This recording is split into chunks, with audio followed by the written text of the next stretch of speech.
Oh, yeah. 6 in a row. How about that? Good morning, everybody. Welcome in. 97.3. The Fan, Ben and Woods here. And thank you to all of you that just showed up randomly in the YouTube chat. There was like 2 people there 5 minutes ago. The show intro starts, and it was like, bah, bah, bah, bah, bah, bah, bah, bah, bah. All these people show up. Make sure you smash that like button. I don't know why, but please hit the like. It's the little thumbs up if you're watching online. Thank you for listening on the radio as well. Thank you for watching us on Twitch at 97.3. 97.3 The Fan. Just really appreciate it. The Odyssey app as well. I'm Woodsy. That's Paul Reindl, the executive producer. Good morning, Paulie. Good morning. Well done. That's a lot of information to get out. It is. It is. It is a lot. And Benjamin R. Higgins is here as well. Good morning, Benjamin. Your friendly neighborhood sports Good anchor. morning. Wednesday, middle of the week. We are here.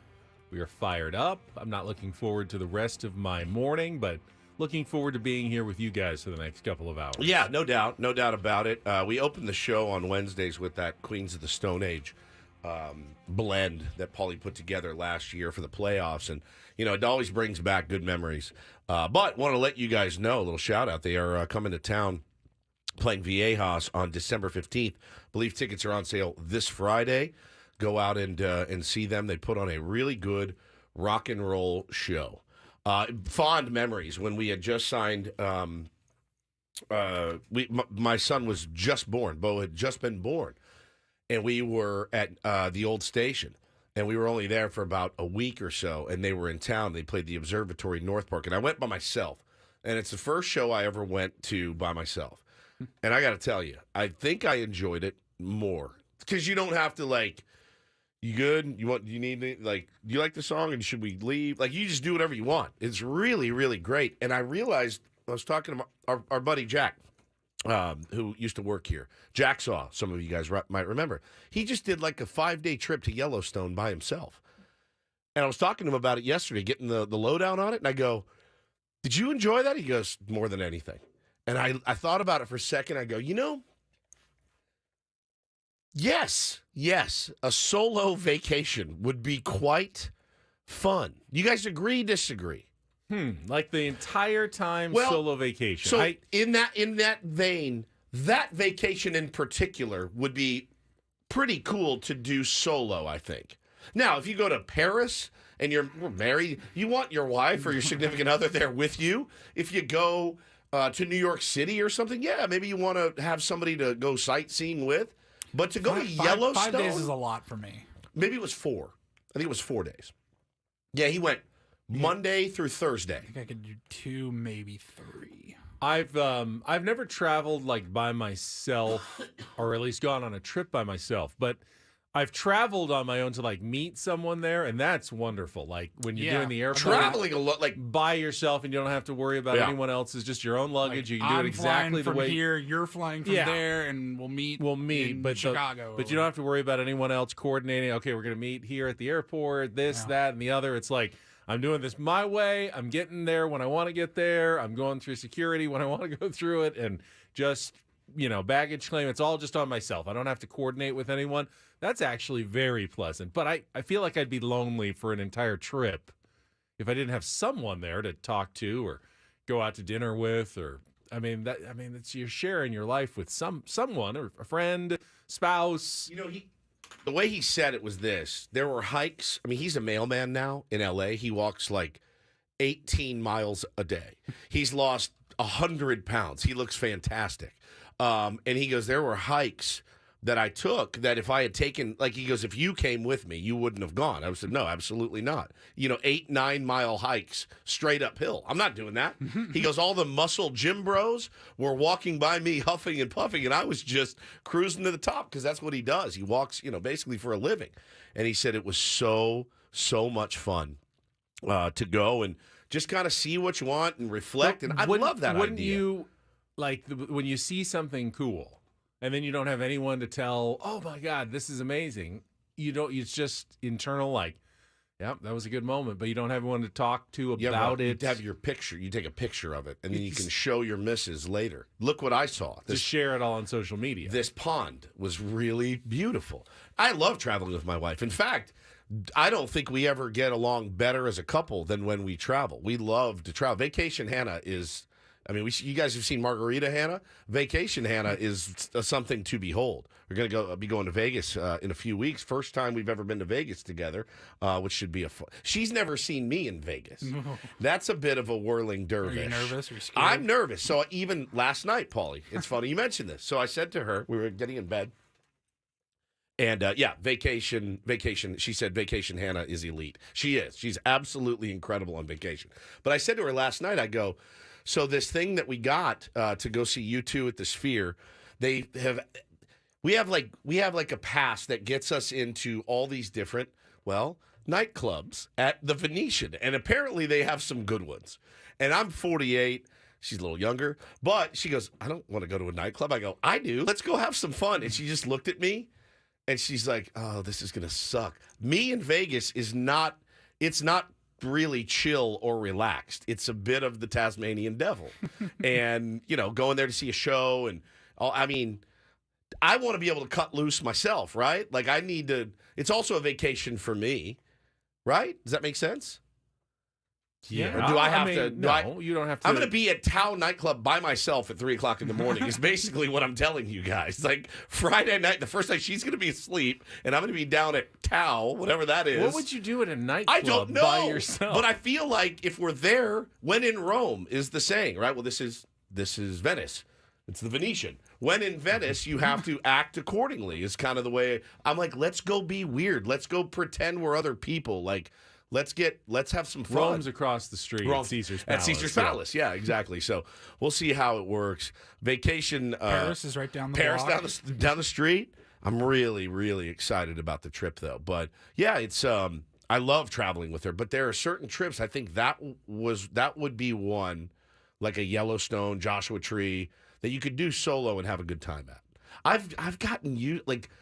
You guys go have a meal by yourself? I know you do because of work and stuff. I do at work for sure. sure. Do you feel weird at a restaurant eating? A little bit. Do you? I love it. I can't. I think it's fantastic. It's probably because I have small kids. I don't know. It always feels it's fine. I mean, but it's just functional. I'm just there to eat. It happens. They give the food. I eat it. I pay. I leave. It's a very transactional, quick experience. It's not a meal.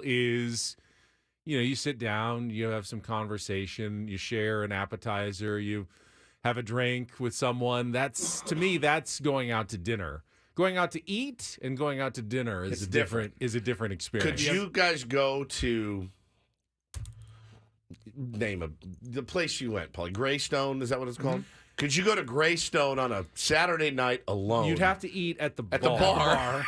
It'd still be such weird. A give up. Then you'd have the bartender there as your person you converse how you doing? with. That's how you do that. Yeah, that's a good. I like that. It doesn't bother me anymore. Have you guys ever gone to a movie by yourself?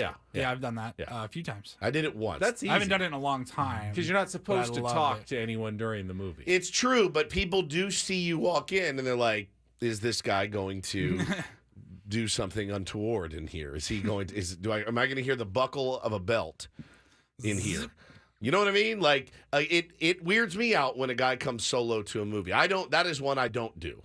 I've done it once and I slinked out after about an hour, and I was like, I can't do this. It's a little awkward, but it's no awkward than going to dinner by yourself or anything like that. In fact, it might be better because it's mostly dark. It's supposed to be quiet and dark. One LA True Blue in the chat. I wonder who he roots for. Says Woods is getting hookers and going off. My wife is going to be there with me. I'm not going to get any hookers. Okay, we're going back to my hotel room, but we have to be really quiet. She's a pretty heavy sleeper, so I think we're good. Just zip your lip. Well, don't. But you know what I'm saying. Keep it down. Keep it on the down low. All right? Now, Vacation Hannah will deliver. There's no question. So, no need to pay for it, right? Congratulations. Thank you very much. Don't really know where to go from there. 6 in a row was pretty good.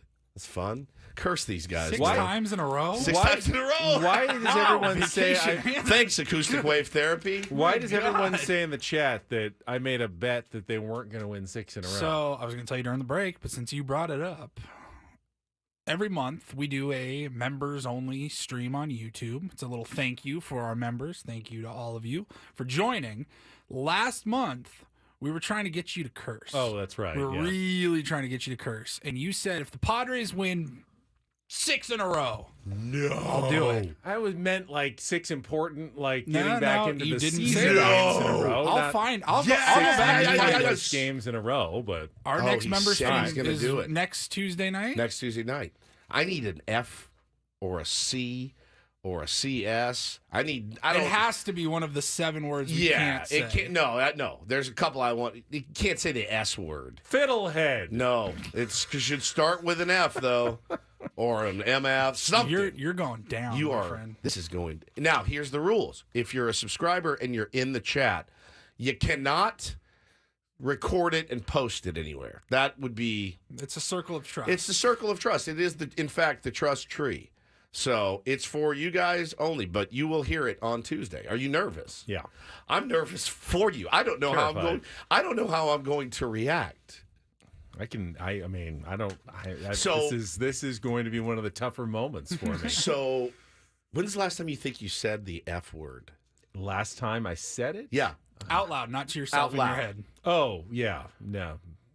Like I don't know that I've ever said it out loud to Oh my someone God. else. I've said it In my 10 life. times this morning. Me too. This is so Yeah, I've good. said it maybe in the car, like when I've So- been cut off to myself when I know there's no one else there. So, I worked with a guy before that did not curse. Yeah, for about a year, and then he did. And when he started to, it was maybe the most uncomfortable. He might as well have walked in nude to do the show. I'm not. because he I'm not started. morally opposed to it. It's Right. not like I think I'm. I'm not going to heaven because I cursed or Right. anything like that. I just feel like I've gotten into this routine where I don't do it. It's good for our profession. Oh, it's because really good. I good never training. accidentally do it Nope. because I don't do it when we're off the air either. So it's not like I'll slip up and accidentally ever say. You rarely. I'm always impressed at both of you at how you can turn it on and off. I have You've the slipped- foulest mouth You ever. slipped once, in I think. 14 years. Yeah, I've slipped once. I'm always impressed because your whole thing in Woods, you say this is we want to be as natural and authentic as possible. Yet, I can't. yeah, you can't be at all the same person you are really the way you talk off the air. Not on the even air. close. So, but I not even close. Yeah, that's the thing. The misconception about Ben is that people think it's an act. It ain't an act. I thought it was an act when I met him. Yep. And I come to find out, I mean, he is a guy, he will shank a shot rarely on the golf course, and you will hear across the fairway, dang it. And you're like, he really said it. Dang it. When I shank a shot, it is you stupid mother. Like, I have a foul mouth. I always have. And I can't wait for Tuesday. But can I say this? It was so weird when the other guy did it and started coming in, and he didn't know how to do it right, so it was really forced, and it was like, I would look over at LOB, Lauren O'Brien, one of our co-hosts, and she would just put her head down and start laughing, and then I would put my head down because it was so... Oh, I'll be fine. I have you as a shining example Yes. of how to do it. So Yes. I have no doubt that if I had to, I can. So Well, that's... I'm so curious as That's to Tuesday. how he does it. I mean, I think he just has to say... Just say the word. And like, I need some emphasis, you know what I mean? Ben should have to say the line from the lineup in Usual Suspects. FUUCSMFer. I could get behind that. I really could. Now that's 3 curses in once. I didn't say I'd curse 3 times. This is great. Well, maybe- 6 in a row. I had completely. Oh, yeah. Our tier ones forget nothing. They forget. They were reminding us yesterday, like, hey, if they win tonight, Ben's got to pay up. I had no idea. pointless. Somebody did ask me, if they win every game for the rest of the season, will you get run differential tattooed on your ass? I said, sure, I will get run differential tattooed on my ass if they win out. I don't think it's going to happen. I feel like they'd have to then also make the playoffs, win out and make the playoffs. I made a bet. I said, sure. Sure. The worst Yeah. part of that bet is just having to pay for that tattoo. They might Yeah. win out. They're going to probably be favored in every game they play the rest of the season. They're playing well right now. That's true. I don't know. All right, we'll get things started coming up here. We'll start with the Incorporator, Fiddlehead, Jesse Agler. I feel like you won this battle. It was a bit of Well, Tony Gwynn got into it, so you're gonna hear what happened in the third inning last night in our incorporator with Jesse and Tony, and then we'll give away our first prize. We got another 3 prizes to give away, so we got to start early this morning for our early risers. We're gonna give away tickets to Bellator MMA coming to Pechanga Arena. Do that in our next segment, and then we get into the Padres wrap-up. I know we all are curious about the decision. Really, Blake Snell's decision to come out of the game after 7 innings. Not as it turns Bob out. Melvin's decision to pull him, but Blake's decision that he was done after 7 no-hit innings last night. A walk-off win. Hear Jesse's call of that coming up as well. Adam Jones at 7:35 this morning. Looking forward to a good Wednesday. Padres on a winning streak. Doesn't really matter. We'll talk about it coming up with Bennett Woods on San Diego's #1 sports station. Let's see how traffic is doing with Kelly Danick this morning on 97.3 The Fan.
I don't know how you can't hear this song and not dance in any way. Toe tapping. It just makes me want to challenge authority and put on a dance at the local sawmill or grain mill, whatever it was. It's my favorite movie. You guys know that. Footloose is my number one favorite movie of all time. Kevin Bacon and just incredible in that film. Point of order, because I always mishear lyrics. Is it let's hear it for the boys or just boy? Boy. Singular boy. Yeah, because she's talking about my baby. He don't That's dress. what I thought, yeah. Whatever. What did she say? He ain't got much to say. Yeah. I love that. Love that song. Love that movie. Great pick, Paulie. It was theme was 80s music. It was Who sings it, by the way? That is Denise Williams. Denise Williams. It's kind of tough to pick. The theme is 80s movies, songs. Yeah, we got to get rid of that one after this week. Yeah. We've already chosen so many 80s songs. There were like 14 of them in there that I wanted to play, and I was like, oh my God. And we haven't done this theme one other time. When Ben gets pressed for an idea, he always reverts to 80s movies. I think it was the last time he actually watched films was the 80s. He's not seen anything from 98 on. I had more time back then to watch movies. You did. That I will give you. Good choice, though, Paul. Great Very choice. Nice. Very nice. All guests on Ben & Woods appear on the Premier Chevrolet of Carlsbad fan hotline. Save money the right way with Premier Chevrolet of Carlsbad. Visit them today in the Carlsbad Auto Mall. Chevrolet, find new roads. I'm claiming a victory for the Incorporator last night. At least as much as we can claim victory. I gave Jesse the word yesterday. We had the setup when he joined us. Here was Jesse's Agler's appearance with us yesterday on Tuesday with Ben & Woods. Go with food-related ones, just like the first one. Mayonnaise got us all started several years ago. So, Paulie, if you will give Jesse his Incorporator word that he has to work into tonight's broadcast with Tony Gwynn Jr. Fiddlehead. Fiddlehead. Is that Jesse. a soup? It can be. It's the furled frond of a young fern harvested for use as a vegetable. So before it turns into like a frond, it's curled up into a little, looks like the top of a fiddle, actually, and that's why they call it a fiddlehead, but you can eat it. Weird. Food in 80s movies. Yeah, Wasn't sure. Standard. I really thought this might give Jesse a little bit of trouble to work that one in. Now, he went, I don't want to say cop-out, but a little cop-out. A little bit. He went a little bit off the reservation for this one, not the standard, using it as it's defined in the dictionary. But he did get the word in, so, he gets his win, but I feel good about myself. This was the third inning? Bottom of the third inning last night. Feltner's first pitch to him is low, but called a strike. 0-1. And now it's Tatis left, shaking his head at the home plate umpire, Brian Walsh. Simply one word. Wow. You saw it the way I saw it. Get away with wow. You don't necessarily want to get into name calling. 0-1 pitch, swung on, popped up, foul ground, first base. Montero over towards the dugout railing. Won't have a play. Comes down right behind the Padre dugout. Yeah, I mean, you turn around and you call the guy a fiddlehead or something like that. It might be a... Oh, my God. Yeah, fiddlehead. It be a different Tony liked it. Yeah, don't make it personal. You fiddlehead, you. That pitch was outside. I think you might actually get a laugh out of an umpire on the fiddlehead. You got to get somebody to use it, though. Swing and a miss at an elevated fastball. Tatis strikes out two-way in the bottom of the third. Who on this team would be game for that? Fiddlehead? Yeah. Matthew Batten, I feel like. Fiddlehead. He's got to be a veteran umpire. Or somebody he's got a rapport with. Or Juan. I think Juan might be able to get away with Fiddlehead. Sure. Old Fiddlehead. Old Fiddlehead Soto. Don't say it to Bill Miller. Did you see him and Aaron Boone yesterday? God. Where Bill Miller, the umpire, was behind home plate. Did you say something? Yeah, he actually stopped, pulled his mitt, looked over. Did you say something? I hope not. I hope not. It's unbelievable, the power trip that these guys are on, man. It's just bananas. I'm sure it's a grind on them, 162 games. I get it. But, again, so many of those guys love to make it about them. When the mask comes on and they go on the attack, that's really when I have the biggest. When the mask comes off, yeah. That's when I have the biggest problem. You're spoiling for a fight. When you take your mask off and you walk towards another man with your finger pointed out, that says, I'm ready to go. And that, to me, that shouldn't happen, right? You're not God back there. You probably feel like it. You do hold the fates of teams in your hands, so there's probably a little bit of God complex going on. You know me, I have massive respect for umpires and always have and always will, but I do appreciate how difficult the job is, especially at that level, dude, with some of the stuff that's getting thrown their way. So, but yeah, that was a weird one. We have last some night. umpires that are tier ones in the audience. We do. So My boy Jamie is the best. He gets anytime I talk bad about umpires, he DMs me. So I love you, Jamie, and most other umpires. Jamie would give me about 6 inches off the plate, so that's why I liked him the most. All right, as promised, we're going to start our giveaways early today. Later in the show, we've got more passes to that power trip. We also have football tickets, Aztecs Boise State on Friday night. I know a lot of people say, I'd like to go to Snapdragon Stadium, but they're so pricey right Very now. expensive, here's man. no excuses. You can win a pair Yeah. from us later today and actually go to the game on Friday night. Right now, though, got a pair of tickets for Bellator MMA 300 coming to Pechanga Arena on October 7th. Tickets are on sale now at access.com. That's AXS.com. But you can win them. Be a quick caller, 833-288-0973. Second caller wins, so dial fast.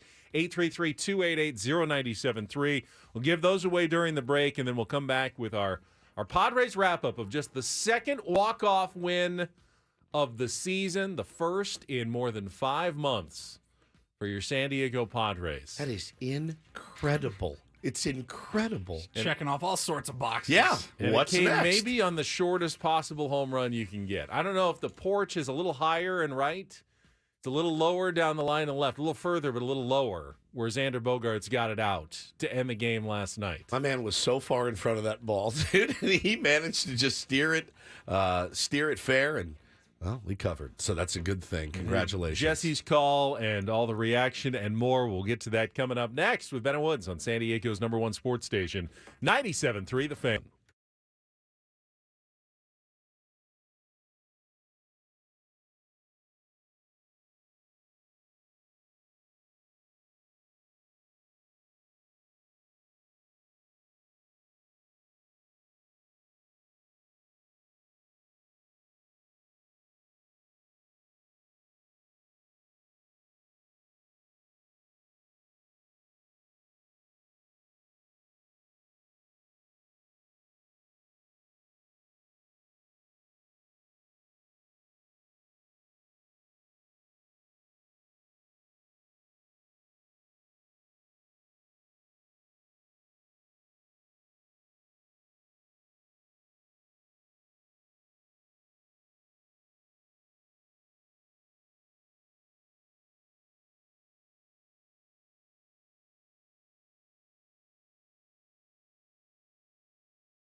This hour on 97.3 The Fan is brought to you by Ashley Furniture. Fall is almost here, and at Ashley, seasonal decorating is a breeze. Snuggle up on a sectional or ultra-modern sofa. Gather outside with a new fire pit or conversation set. Ashley has everything you'll need. Shop in store or visit ashley.com today. I always feel like an ultra-modern sofa is the uncomfortable kind. Right. But I don't know why. You'd figure that people still like comfortable things nowadays. So We bought a modern sofa, and it's very comfortable. there you go. Exactly. But sometimes, I see what you're saying. When you hear the word modern, you think, oh, it's flat, small back, Yeah. and very firm. Yeah. You can't crash on that couch. Right. It's also this wide, about a foot across. It's for show, not Yeah, for it's necessarily like- sitting on. Your wife leaves you, and you have to move into a new condo, and you're like, I'm going to pimp this place out. And that's what you get, the ultra-modern couch. You never really sit on it, and you certainly don't sleep on it. Is that But one of the biggest, stereotypes, but biggest differences in the sexes? That for guys, the furniture is almost 100% about function, comfortable as possible. Doesn't matter if it's ugly as sin. You want the most comfortable chair, couch, whatever you can get. It's funny, too, because... And then, for usually on the other side, they're looking for aesthetics, Oh, yeah. What makes the room work, what looks the best here, and I think that's pretty fair, and I think there's obviously outliers. I'm sure. Certainly, because I have guy friends that have, that kind of scene going on in their homes. But I do think comfort for us, but we're also, you see the picture all the time, and it makes me laugh because it was every apartment I ever owned. It was the chair, it was the TV on a moving box or a crate, it was a PlayStation, and then there's 40 things that need to be hung on the, but they're lined up against the wall, but they're never hung. I would go 2-year leases without ever hanging one thing on they the just wall. lean against the wall. They at the lean bottom. there. Yeah. That's where I would. All I have to do is nail it straight We up. all know right it's in the supposed to spot. go there, so that's fine. It's right where it needs to be. Well, whoever said that wall hangings have to be up On the the wall. Why can't they just be on the floor? I think it looks pretty cool. leaning there. Yeah. No, I think that's a fair. I think that's a fair stereotype ish. Yeah. Yeah. All right, let's get to our Padres wrap up. I haven't heard Jesse's call of the walk-off winner yet, so looking forward to that. We'll talk about Blake Snell's performance coming out after 7 no-hit innings, all after the check of traffic here on 97.3 The Fan. From the premier Buick GMC of Carlsbad Traffic Center, part of the Premier Auto family, here's Kelly Danick. Traffic is sponsored by Air Max, San Diego's highest-rated heating and air conditioning company. Still pretty quiet on our roads at this time. Just watch out for little debris reported in the right lane on southbound 67, right before Slaughterhouse Canyon. Looking for the best in HVAC? Choose Air Max, San Diego's highest-rated heating and air company, with free diagnostics on all repairs and estimates. See why over 1,100 happy customers have given Air Max 5-star Yelp reviews. See Air Max today at airmax.com. I'm Kelly Danick with Ben & Woods, San Diego's #1 sports station, 97.3 The Fan. I love winning, man. I love winning. You hear what I'm saying? It's like better than losing. Just when I thought I was out, they pulled me back in. Miss any of yesterday's Padres game? Did you catch a game last night? Well, we've got you covered. Thank you. It's the Padres Wrap-Up with Ben and Woods. Go! It's our house right here, baby. Presented by Hamul Casino. With thrilling slots and tables and all the best rewards, Hamul Casino has all the fun you're looking for. Hamul Casino, fun above all else. On 97.3 The Fan. That is the ball game, and that is a winner. It's about damn time. 1-1 to Bryant. Reach for, hit in the air down the right field line. Long run, Fernando on the move to the line. Gets there to make the catch. And in the inning, would have been a fair ball. And Tatis covered an awful lot of ground to get there and make the play. 6 hitless innings thrown by Blake Snell. Here it is on 1 and 2, and a swing and a miss. Got him to go after another curveball in the dirt. A 10 strikeout night for Blake Snell, and 7 no-hit shutout innings from the Padre left-hander. Suarez has gotten the first 2 in the 8th, another 3-2, swing and a miss. 99-mile-an-hour fastball. And the Rockies go 1-2-3 here in the 8th inning. They do not have a hit in this game. Grisham runs. Here's the pitch, and that's hit in the air, deep down the left field line. Jones over to the wall, at the fence, gonna go! Home run, Xander Bogaerts. The Padres, a walk-off win, down to their final strike in the bottom of the ninth inning, score the first 2 runs of this game, and beat the Rockies 2-0 on Bogaerts' second career walk-off home run. Not really. I mean, he was pretty realistic and even said to me it's going to be tough for me to finish 9. So, over 100 pitches, 7 innings, pretty good outing, no hits. But it wasn't that tough. Do you think the decision was easier for him? I mean, him acknowledging that based on what he had done the previous couple of times. It's not the first time he's been in that situation. Well, yeah, and you know what? I mean, it's really late in the season now. He hasn't thrown over 100 pitches very often, and to try to get through 2 more innings would have been a stretch. So he was pretty realistic and agreed. What was that conversation like, though? It was quick. I saw a lot of disappointment from Padres fans. I did too. That Blake Snell, at still a somewhat reasonable 104 pitch count. Still shoving, by the way. Didn't go back out for the 8th inning. I think, though, that Blake, and he had some comments after the game as well, was being very adult in the room, responsible, logical in the decision to come out of the game. Because there were a number of factors. Yes, he was dominating. And I know that, the season, they're not really playing for the playoffs. If he didn't have another start this year, it's like, who really cares? Just go out there and give what you can. But Blake realized that it was going to take not 3 more outs, but 6 more outs at least to get a no-hitter, because the Padres still didn't have a run at that point. That's if it's 6-0 there, man, I don't know. In Blake's shortest innings, even the short ones are the 14, 15 pitches. And usually, you're going to walk a guy somewhere. It's going to be another 20-pitch inning and then maybe 30 to 40 more pitches. You're looking at that point at 145 pitches at a minimum, right? Call it a 20-pitch inning. And no guarantee, even if you get all 6 outs, that you get a no-hitter, right, because the Padres hadn't scored yet. Yeah, so no doubt. With all those factors in play, I sort of got it. Blake also said, I've talked to guys. I talked to Alex Cobb recently. Remember, he had the no-hit bid that was broken up with 2 outs in the 9th, went out there for, I feel like he was 130 pitches. Yeah. 4 bad starts right after that. He said, I talked to Joe, who threw a no-hitter. I know how it affects those guys in their bodies, and I want to be able to go out and make another couple of starts here this year and not feel like, I'm putting myself in a bad position. He's trying to win a Cy Young Award as well. He's trying to get paid, obviously, as a free agent in the offseason. Do you think that the no-hitter, even if he had gotten it, would be worth it if then the next 2 starts he goes out and gets shelled and loses a Cy Young? Because does he have 2 more? He could make 2 more. He'd be scheduled to pitch.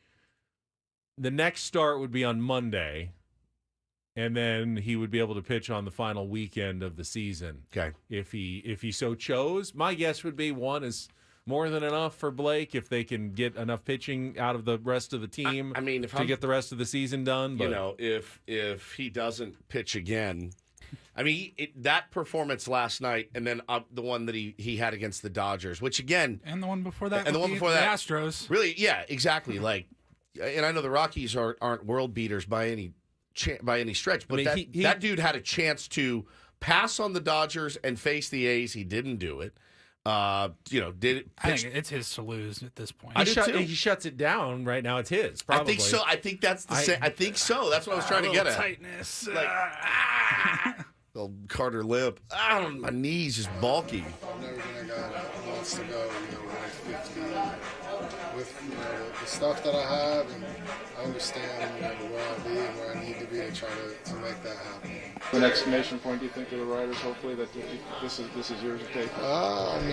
Got to finish the season, so I don't know. I don't look at that. I got my next start against San Fran, and I got to be ready for them. They're a good team, and they got a lot to fight for.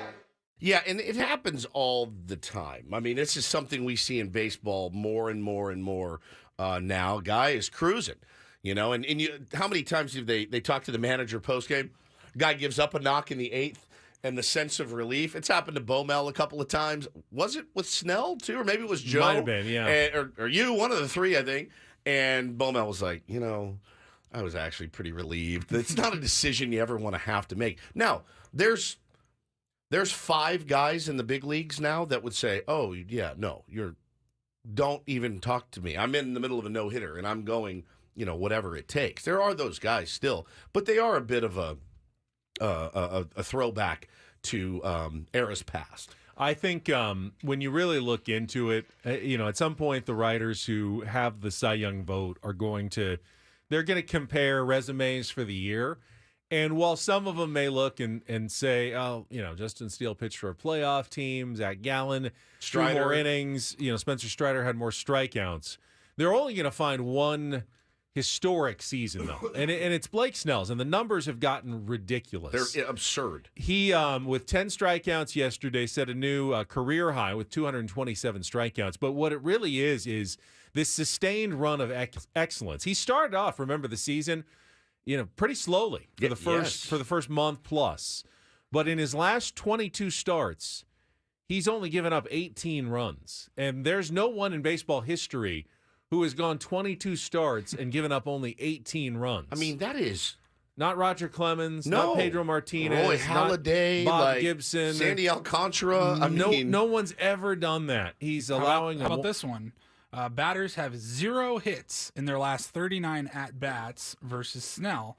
It's the longest streak by an MLB starter since he himself held hitters hitless for 41 straight at-bats in August and September of 21. Only one other pitcher in the last 50 years has had 2 streaks of 39 or more hitless at-bats, and it was Nolan Ryan. Guys, pretty good. The other thing, too, is the durability. I mean, he is a guy that, since he got here, he's been much maligned by a big part of this fan base. And I'll be honest with you, there were times watching him pitch, I would have rather gotten a root canal. And he, this year, something has changed. You'll still see the little head tilt when he doesn't get his way. You don't see the demonstrative jumping up and down. Like, he's just locked in. He's focused. Like, he's talking about how well he knows himself now. And has started to. I think Ruben's been a big help for him. Mm-hmm. And I think, honestly, the pitch clock has been another tremendous. It keeps him out of his head. He knows he's got to get the ball and fire. Trust his stuff. I think Mud writing him every interview they do. Throw your fastball. Throw your fastball. Throw your fastball. I'm not joking when I say that. And I think you give somebody confidence and they take the mound, Ben, with confidence, that man knows what he's got right now. So it's been remarkable. But he's been much maligned by a lot of this fan base. He's our workhorse. The guy hasn't even been nicked up this year, really. It's remarkable because the fastball is great. It plays, obviously, but his off-speed stuff, I was reading a piece yesterday, like 2 of the 10 best pitches in baseball, like of any pitcher, are both Blake Snell's curveball and his changeup. As much swing and miss as anything.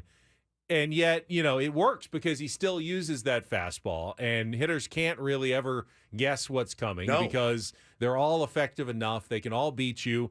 And you pointed out the fact that, he's been durable. He doesn't give you 8 innings. He gives you 6, maybe 7 on a really efficient day.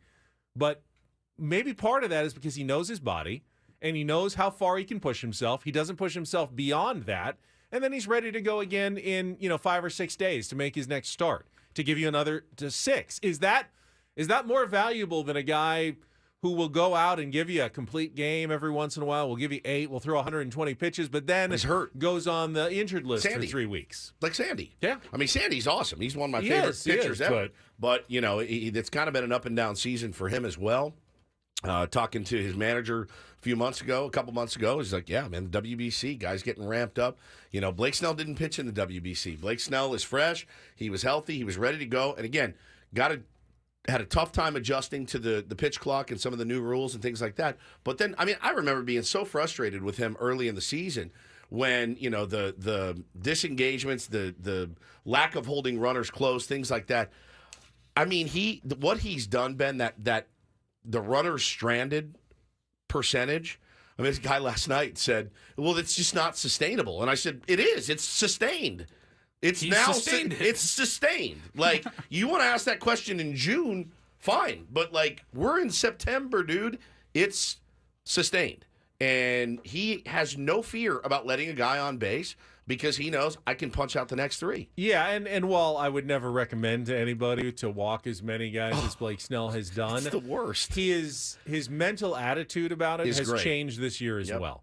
And it's not so much I failed when I walked a guy. He embraces it as like just an additional challenge. Like, you know what? I'm not going to give in to you. And if you want to take your walk, doesn't matter. I'm going to leave you out there. And he has embraced it. And it has done wonders, I think, for him mentally on the mound this season. You make a good point. It's not something that you would ever coach or teach. You Darvish has it. You know, and when he's on, he's like, I don't care. Walk and steal. I don't care. I'll figure a way out of it. And, you know, this year's been a little bit up and down for you, but he's had that ability his entire career. You don't want to walk anyone ever. And when you do, you feel like digging a hole in the ground. You're like, I'm the worst. I am the worst human alive. But Blake's like, so what? I'll get the next one. It really has been special to watch. I'm going to miss him terribly when he goes. Don't get it twisted. I was creased at him a couple times this year, but I will miss him terribly. He has been, if we were in the playoffs right now, that's your game 1, no question. Your game 1, your game 4. Like, I trust. No one wants to face it. Nobody. No one wants to face the Padres and Blake Snell in the playoffs, and of course, no one will have to. Correct. This season, his ERA now 40 points better than Justin Steele, who's second. So, by the way, our playoff odds decreased. Yeah. Last night. So that that's calendar's cool. It's a beat. son of a gun right now. It really is. That's working against the Padres every single day. We spent so much time talking about Dennis Lynn's piece in The Athletic yesterday. I think we need to readdress it with what Bob Melvin said before the game. Yep. Ask questions about it. So we'll get to that. We will play Take on Woods finally after we bumped it yesterday. All coming up next year on 97.3 The Fan.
Hour number 2, Ben and Woods on a Wednesday. This segment brought to you by the Golf Mart. It's funny. I mean, maybe the Padres just need someone every third or fourth day to write a scathing piece about institutional failure, lack of leadership, dissension between the front office and the manager's dugout. Because, hey, they couldn't be playing better than they have these last few days. I want to reiterate this, too, because I saw a lot of people last night tweeting kind of sarcastically, not at us or anything, but I don't even think it's about us. Not everything is about us. I'm learning through therapy, Ben. I saw a lot of people tweeting, oh, yeah, these guys really look like they hate each other. What a crappy culture. And I'm sitting there going, no one, there's been heads butted in there between players, certainly, but we've all said throughout the season, every time we've asked anyone, like, pulled people aside and been like, all right, man, give me the straight dope. I won't tell a soul. Like, dude, they love each other. They like each other. They get along. Everyone's scratching their heads. They don't really know. It's not, I don't think, a players liking each other type situation. I think there's a little bit of a struggle in there sometimes for the right voice. Sure, which happens. But this isn't a bunch of dudes that don't like each other. It was pretty evident last night. You do see them rooting for each other. Now, what they don't do, and that was referenced in the ACPs, is they don't really protect their own. They get along and they like each other fine, but I just don't think they're the world's most cohesive team. But you see Xander Bogaerts, yak one out for a game winner. Hell yeah, they're all going to be out there. Did anyone need that more than him? No in kidding. Particular? They're baseball players, man. They're like, we just won a game, and it's been the last 6 games. I know you see people saying on Twitter a lot, I effing hate this team. Ha ha ha ha. It is that full on love-hate. You love them so much, but you're so mad at them for putting this streak together now, when in reality, if we're being honest with ourselves, it probably doesn't matter. No, and we spent a lot of time about A.J. Preller yesterday. Obviously, a lot of the piece in The Athletic was about him, but I think what worried me the most, and you probably as well, was the quote where one player said, anonymous player, said the relationship between A.J. Preller and Bob Melvin was unfixable. Yes. Yeah, that's the one that stuck with me. That disturbed me the most because I like Bob Melvin. I really don't think that there's any positive solution that involves him getting fired from this job and then going out and finding who exactly that's going to do a better job than Bob Melvin. If AJ is sticking around, I really want those two to be able to work it out and figure it out together.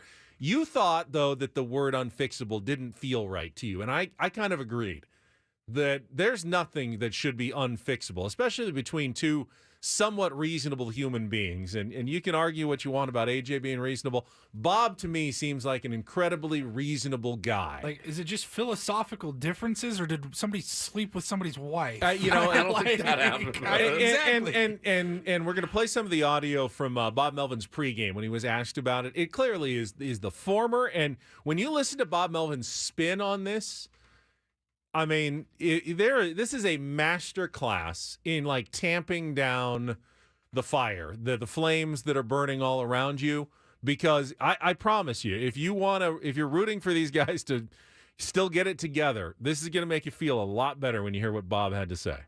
Yeah, look, I mean, I think he said it well in the fact that, we get along fine, but we're going to have our differences in opinion, and I think a lot of times that's healthy in trying to get to the right spot. And when you're not performing well, sometimes you're going to have some differences in opinion.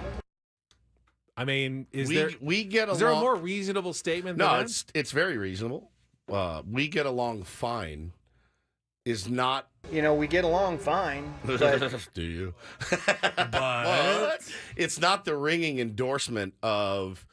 No, I read that piece and I was flabbergasted. We're good. But guys.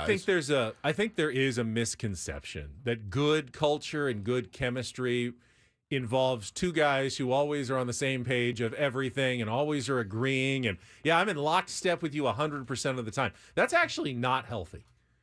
I would not want to be part of a team where it's just nod, yes, I always agree with everything you say. If you don't have people challenging occasionally, like, is there a better way we can do this? Are you sure that's the way we should go? And pushing back a little bit. Now, it's on AJ to be okay with that as well.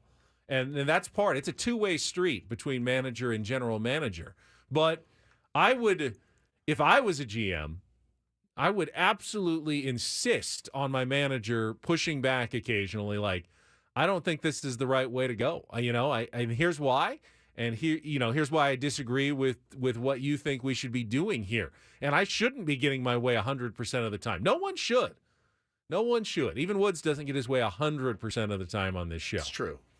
90, like 95. 95%. But occasionally I will push back. Paulie will push back on an idea. It's good. And I'll push back on most of yours. But yeah, it's fine. It's what you need. Fair. How many ideas of Ben's have you already pushed back on today? At least two that I can think of off the top of my head. It's 7 o'clock in the morning. Hour. Yeah, I got an idea. I go, no, come on. Absolutely not. You out of your mind? Yeah. He's like, oh, all right. I didn't think so. Well, you got to throw it out there, though. But I am also willing to. I'm not.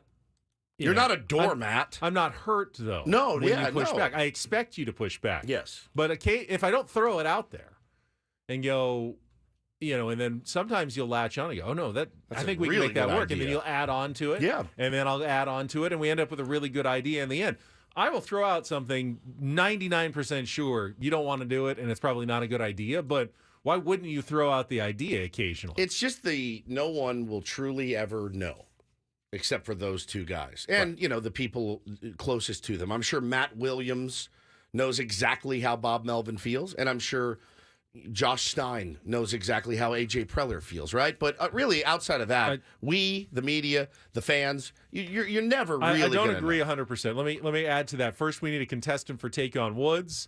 Didn't even get to our game yesterday. We were so busy. Slam. So here's your chance to qualify for a trip to Las Vegas, Nevada, 2-night stay, $250 food and beverage credit at the Westgate. Just call now, 833-288-0973. Get ready to face Woods in our musical trivia challenge here in a couple of minutes. 833-288-0973. I actually think I kind of know. I think A.J. Preller would be very difficult to work for. Work under, work with sometimes. It's not necessarily a bad thing. You're very difficult to work with sometimes. That's a good thing. But I can't imagine that Bob Melvin just every single day is just as cheery as could be and sings to himself, I get to work with A.J. Preller today. I am the luckiest manager in baseball. How could that possibly be the case? We know A.J.'s reputation. We know his personality. Bob's a salty dude, man. I know he doesn't always let it slide, or let it flow. But yeah, he's a salty dude too. And the grind of a season wears on everybody, especially the grind of a season that has been wasted. A.J.'s tough, especially when things aren't going well. The philosophy that was in there, just outwork everybody at all times, 24 hours a day philosophy, not necessarily fun all the time. It's not necessarily a bad thing either. You want your GM working as hard as possible to put together a good team, but I guarantee you that there are bad moments in all of the relationships there. And there's good moments too, I'm sure. It's complicated. It's not something we can boil down in a 5-minute conversation on the radio. No, you're right. And you just wonder. You wonder the agendas, right? The agenda should be one thing and one thing only. How do we win tonight's baseball game? That's really what it should be. And I don't know that that's always the case in Major League Baseball or professional sports. To be honest with you, I don't. What was Blake Snell's agenda last night? He wanted to win he wanted to win a ball game, but he also didn't want to hurt himself going into free agency. Yep.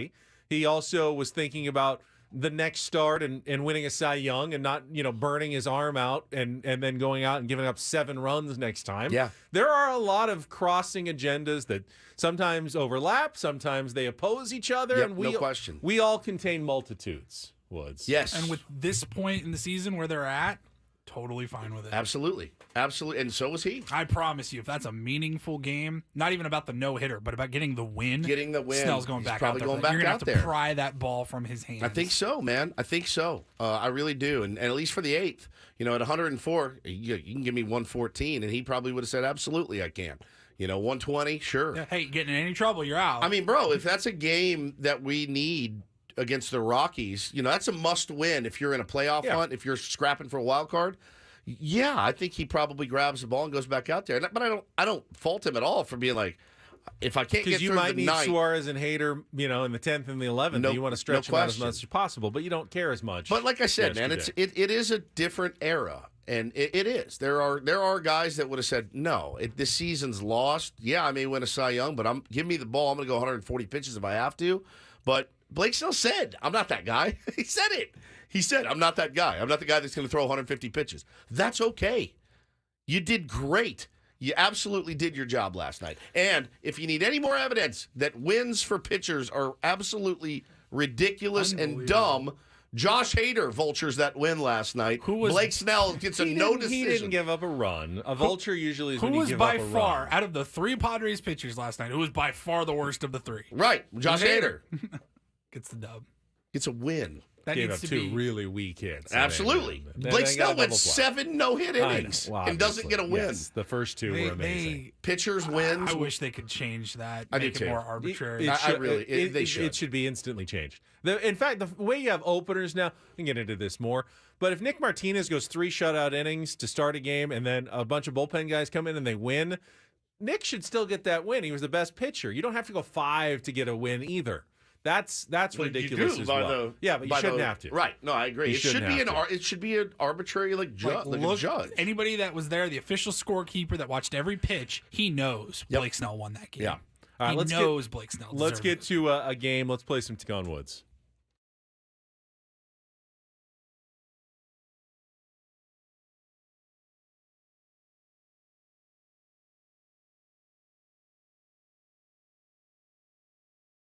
Jim is our contestant this morning. Jim, how are you doing?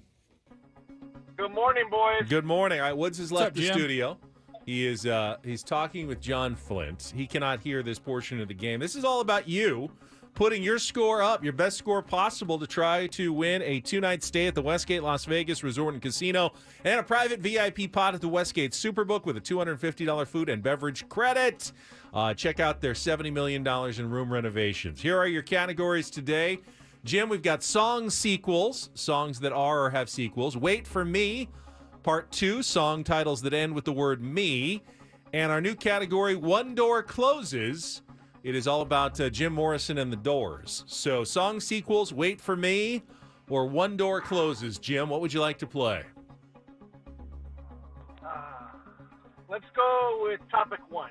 Song sequels. All right, this is kind of an interesting one. Today's category is all about songs that are or have sequels, kind of like movies, but either, the artist wrote another one or someone else wrote one.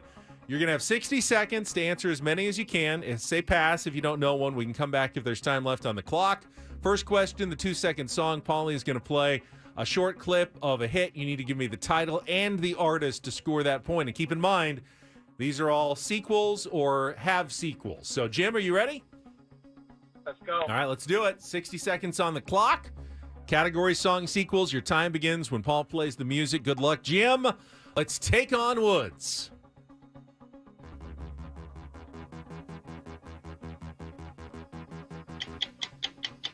Tough one. Oh, boy. Pass. It worked for him once, so which artist released Let's Twist Again 1 year after his biggest hit? Chubby Checker. Correct. From 1991 through 2008, which band released 3 parts of a song called The Unforgiven? Metallica. Correct. Judy's Turn to Cry is the sequel to which 1963 teen classic by Leslie Gore? Pass. Bad Guy is the sequel to which Eminem single in which he helped create a new word for an obsessed fan? Let's go back to our 2-second song. Listen closely. Oh. It's a tough one. I think he knows it. Oh, space. Dang it. All right, you did get 2 in a tough category. I don't know, that might be good enough for at least a tie today. You got Chubby Checker and Metallica. That song was Major Tom by Peter Schilling, which was a sequel to Rocket Man. You also did not get It's My Party and I'll Cry If I Want To. That Judy's Turn to Cry was the sequel there. And the sequel to from Bad Guy is called Stan, like a stalker fan, a Stan from Eminem. All right, so let's bring Woods in. Hang on the line, Jim. See how your score holds up here. All right, Woodsy. We are resetting the questions and the song. Jim's score is locked in. Headphones on. 60 seconds on the clock. Time begins when Paul plays the music. Good luck. Let's take on Jim.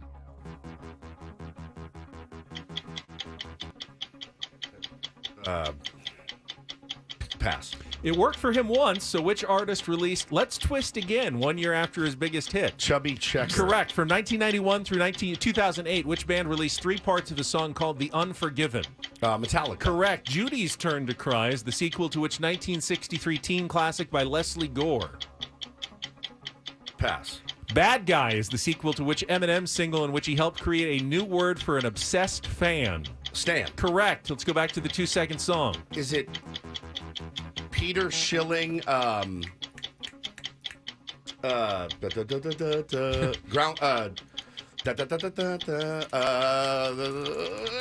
I'm gonna freak out.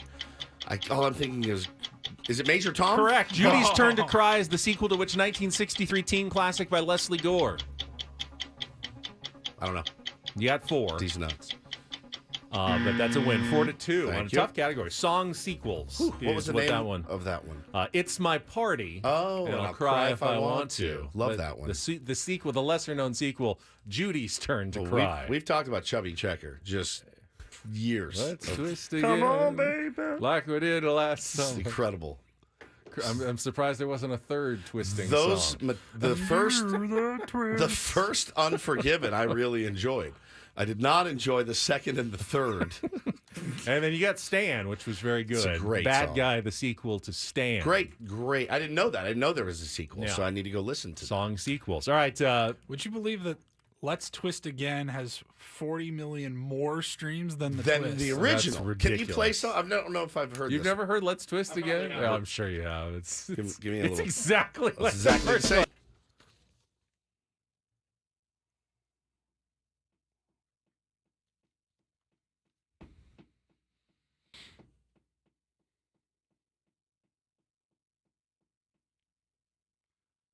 We're going to do the twist again. It's fantastic. It's like, It's fantastic. Queen, another one bites the dust again. Yeah. Another one bites the dust twice. Another one bites the I mean, dust. literally, again. he had a huge. We are the champions. He had the huge hit for of the summer. third time he in had a row. no other ideas, He's like, so just let's run it just back. hey, let's run it back. Let's twist again like we did last summer, Another and I'll make another ton of money. Another one of those unfortunate nicknames that you get stuck with, like Booger. You chubby. Chubby. What is his real name? I don't know. Now I need to Chubby look it up. Checker. We got to get to Don't Do This. Chubby This is Checker important. is an American singer and dancer. I don't know. He might just be Chubby Checker. No. Ernest Evans. All right. Chubby's probably better than Ernest. I'll give you that. Ernest Evans isn't a bad It's name. not bad. Not bad. Chubby Checker is very catchy, though. It is. Very showbiz. All right. Don't Do This is coming up next. I've got a killer. Do this from, well, you guessed it, Coach Brown. You do? Yes. And then Don't Do This. We've got USC's Lincoln Riley. Oh. A little sensitive when it comes to the local media coverage. Howdy Doody's getting upset. It's next with Ben and Woods after a check of traffic on 97.3 The Fan.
from Westwood One and live here on 97.3 The Fan and on the Odyssey app. Tomorrow, listen to the Giants and 49ers right here on 97.3 The Fan at 4:30, or simply download the Odyssey app, search for 97.3 The Fan at kickoff. Let's get going. So we got Adam Jones here in a few minutes. I will start with a story that bothered me, actually. Should bother anybody who cares about journalism, and that's what's going on this week at USC, where the school has suspended not one of their own players or coaches or staffers. No, they actually suspended someone who doesn't even work for them. He is Luca Evans. He covers the team for the Orange County Register and Southern California News Group. Young reporter on the beat. He looks very young. Very young. First year on the job.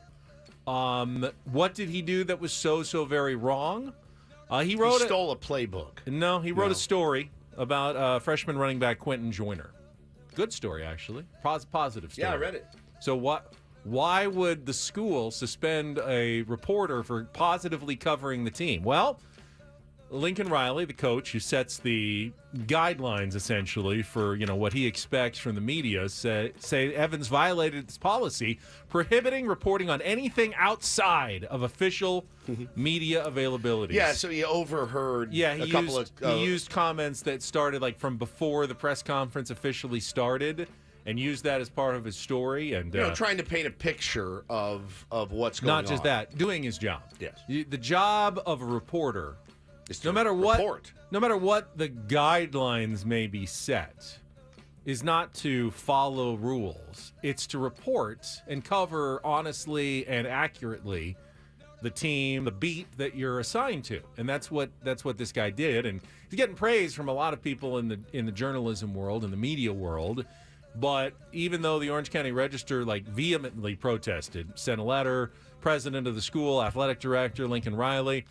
They stuck by Riley and upheld the 2-week suspension. Now, he's not suspended from work. He's going to continue covering the team. He just says, I will do it without access for a couple of weeks, and I will continue to do the best job possible in covering the team. And good for him. Good for the Orange County Register for standing by their employee. Bad for Lincoln Riley.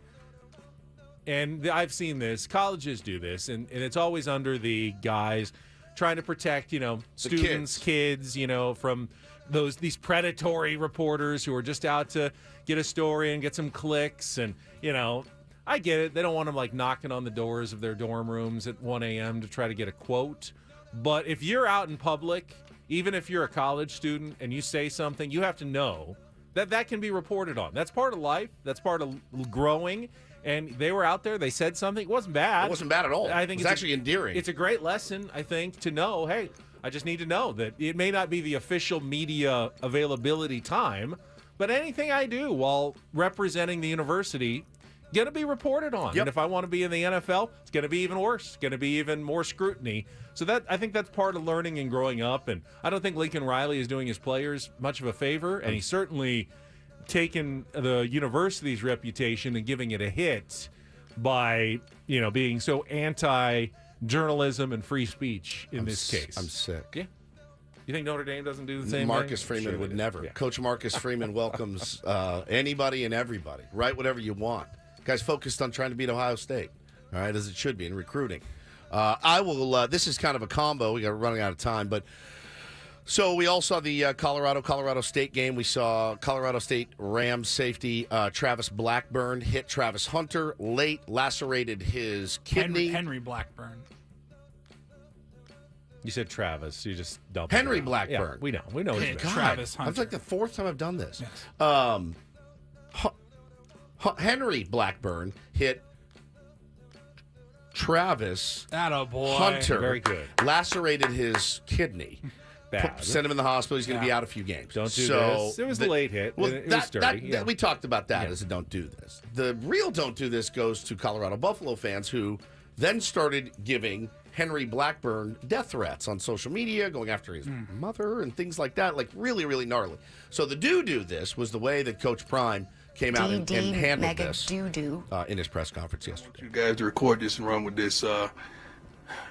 Henry Blackburn is a good player who played a phenomenal game. He made a tremendous hit on Travis on the sideline.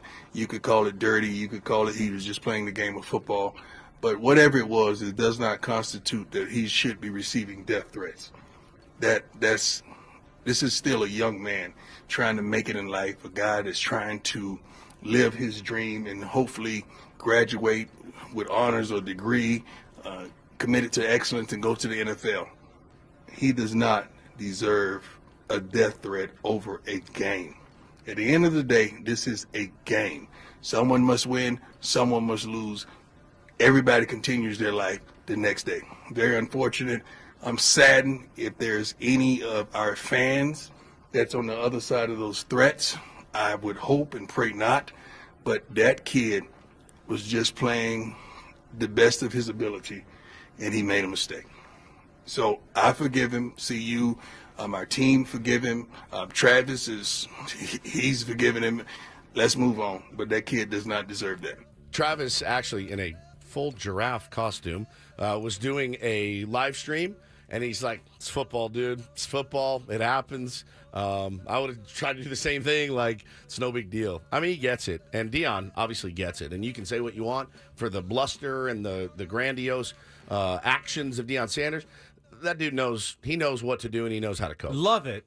Maybe a slight ulterior motive. Deion wants his players to be tough as well, and you don't want to seem hypocritical when at some point your guy gets flagged for a late hit. It's going to happen. They showed a example.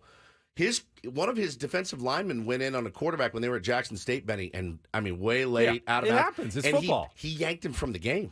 Deion pulled him from the game, and he did not play. So I think again.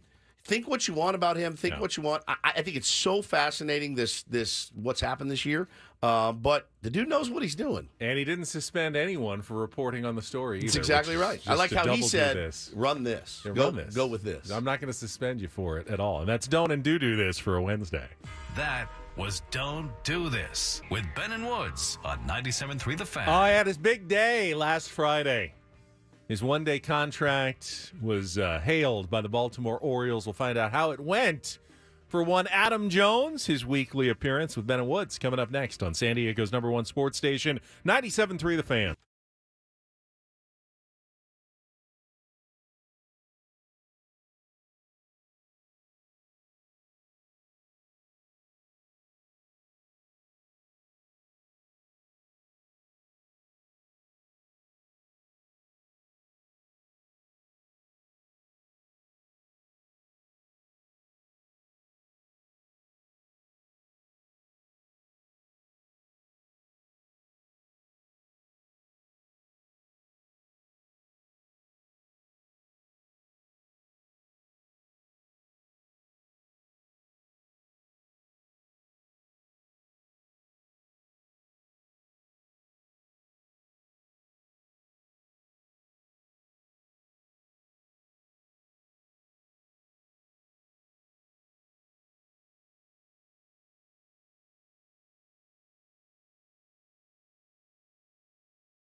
This hour on 97.3 The Fan brought to you by Ashley Furniture. Fall almost here, and at Ashley, seasonal decorating is a breeze. Snuggle up on a sectional or ultra-modern sofa. Gather outside with a new fire pit or conversation set. Ashley has everything you'll need. Shop in store or visit ashley.com today. My dumpster has arrived. We're doing the old spring cleaning in the fall, and our garage is a mess, and there's just too much trash to haul it away or, even put it in the back of the truck. So we've got one of those. Did this recently? It's been like 2 or 3 years. Oh, okay. You since did. We've done it. Yeah. So it arrived very early this morning, and now for the next few days, we've got one of those. What is it? 3x3 cubic yard dumpsters. The one with the 2 lids that open and big green, the black top, and going to be living in the driveway. Doesn't necessarily look like the most appealing thing to have. No, but, we just have a bunch of junk. Well, how do you acquire so much crap you don't need all the time? I don't know. I ask myself that every day as I walk in. I look at it and I go, I just want to purge my hats, I blame the shirts. rest of my family. I really do. I don't like anything. I want nothing. My biggest problem is boxes. We get so much stuff delivered, whether it's Amazon or whatever. It all comes in a cardboard box. But then you put it in the recycle bin. Yeah, but you don't leave it in your house. No. But I do throw it in the garage occasionally. You stack. And, you get bigger items, and there's a lot more cardboard. You could break dance on it. Breaking down a box, though, that's all taped together, the effort, that is required. You got to find either the box cutter, X-Acto knife. X-Acto knife. To, I've already got all our other recycling and fold too. it and stomp on it so it'll fit into the recycling bin. That's a lot of work. It is. It really is. Who's doing the clean out? We're all pitching in. Yeah. Did you make everyone all right? Yes. Everyone go through their room. Yeah. And then we put it all in a big pile in the garage so it can now be load it. Tossed into the dumpster. There is something quite refreshing about letting go of I'm all things. about Marie Kondo. I like minimalism. Yeah. Minimalism in the house, which I have not had in ever, really. No, I've been to your house. I mean, my house is the same. It's busy. Yeah, we have a lot of stuff. And knickknacks. My wife's a bit of a hoarder. Just a tiny. Shelley's book collection is my insane. records. It spills out into multiple rooms and shelves, and we went through it a few years ago and thinned it out, but it's still insane. I don't know what I keep my books to. I've read some of. I go back and reread books from time to time, though. But I hate to let things go as well. But clothes, I like to do. I like to purge. If I could have 7 T-shirts, 7 pairs of pants, 4 pairs of shoes, and 3 hats, that'd be good. I don't know if she's awake and probably not went back to sleep after dealing with the dumpster that arrived early. But giant pet peeve that I've really never addressed with her, but I'm just going to address with do it here. everybody That's in always San Diego. safe. Yeah. When you order something like Polly on Amazon, it comes in a box, but then it sits there for 3 days in the living room because you wanted it bad enough to order it, right? But not enough to actually open it and take out what's inside. Then did you really need something that you've now waited a week and it still hasn't even been opened yet? That does not happen in my house. I don't know what's in there, but obviously you couldn't have wanted it that badly. That happens in our house. They're open right immediately. away, like Christmas morning. morning. Ours sometimes sit there for a few days. I'll get to it when I get to it. No, it's not urgent. I ordered it, but it's not urgent that I open it yet. Fair enough. That's pet peeve. That's a fair pet Thank peeve. you. Yeah, I think that's fair. Bothers me. Fair to say. Wonder what she would say about you. Oh, I'm sure there's a few things. Where's Adam Jones? Trying to track him down. I was texting with him earlier. Polly's pet peeve. So this happens every week. Adam comes on every single Wednesday, really without fail. No matter where. But never missed. Very bad at, Polly likes to confirm the day before, okay, assuming you're good, 7:30 tomorrow. But I never know where in the world he's often is. Traveling. What time zone he's in? Will he be on an airplane somewhere? So Polly likes to make sure. But Adam never. I'll usually hit him up around 10:30, 11 a.m. our time after the show on a Tuesday, and the hours go by, and that's 7 p.m. I think in Barcelona. It's nothing too late. If that's where he really is. Right, but I never really know, and he never texts me, and then I wake up to a text in the morning. Hey, yeah, what up? Yep, I'm good. Let's do it. No, I can't find him. But we can't find him right now, so it's fantastic. That's all right. I want to talk about Got nothing but time today. Can we talk about the squeeze play gone awry last night for a second? We'll get to that after a check of traffic here on 97.3 The Fan. From the premier Buick GMC of Carlsbad Traffic Center, part of the Premier Auto Family, here's Kelly Danick.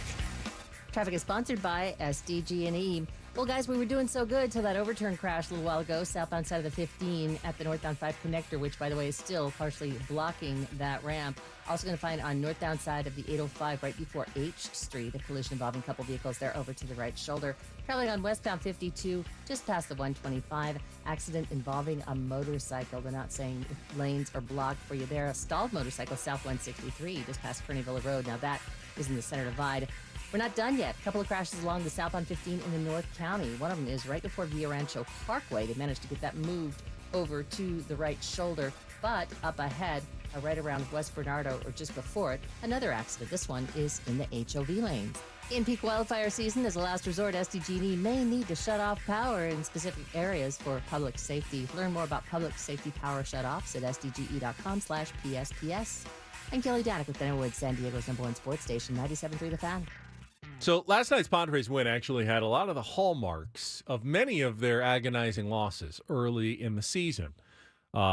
Facing a team and a pitcher that you think you should dominate. Although I will give Ryan Feltner credit. I had forgotten. He was the guy who took the line drive off the head. Castellanos.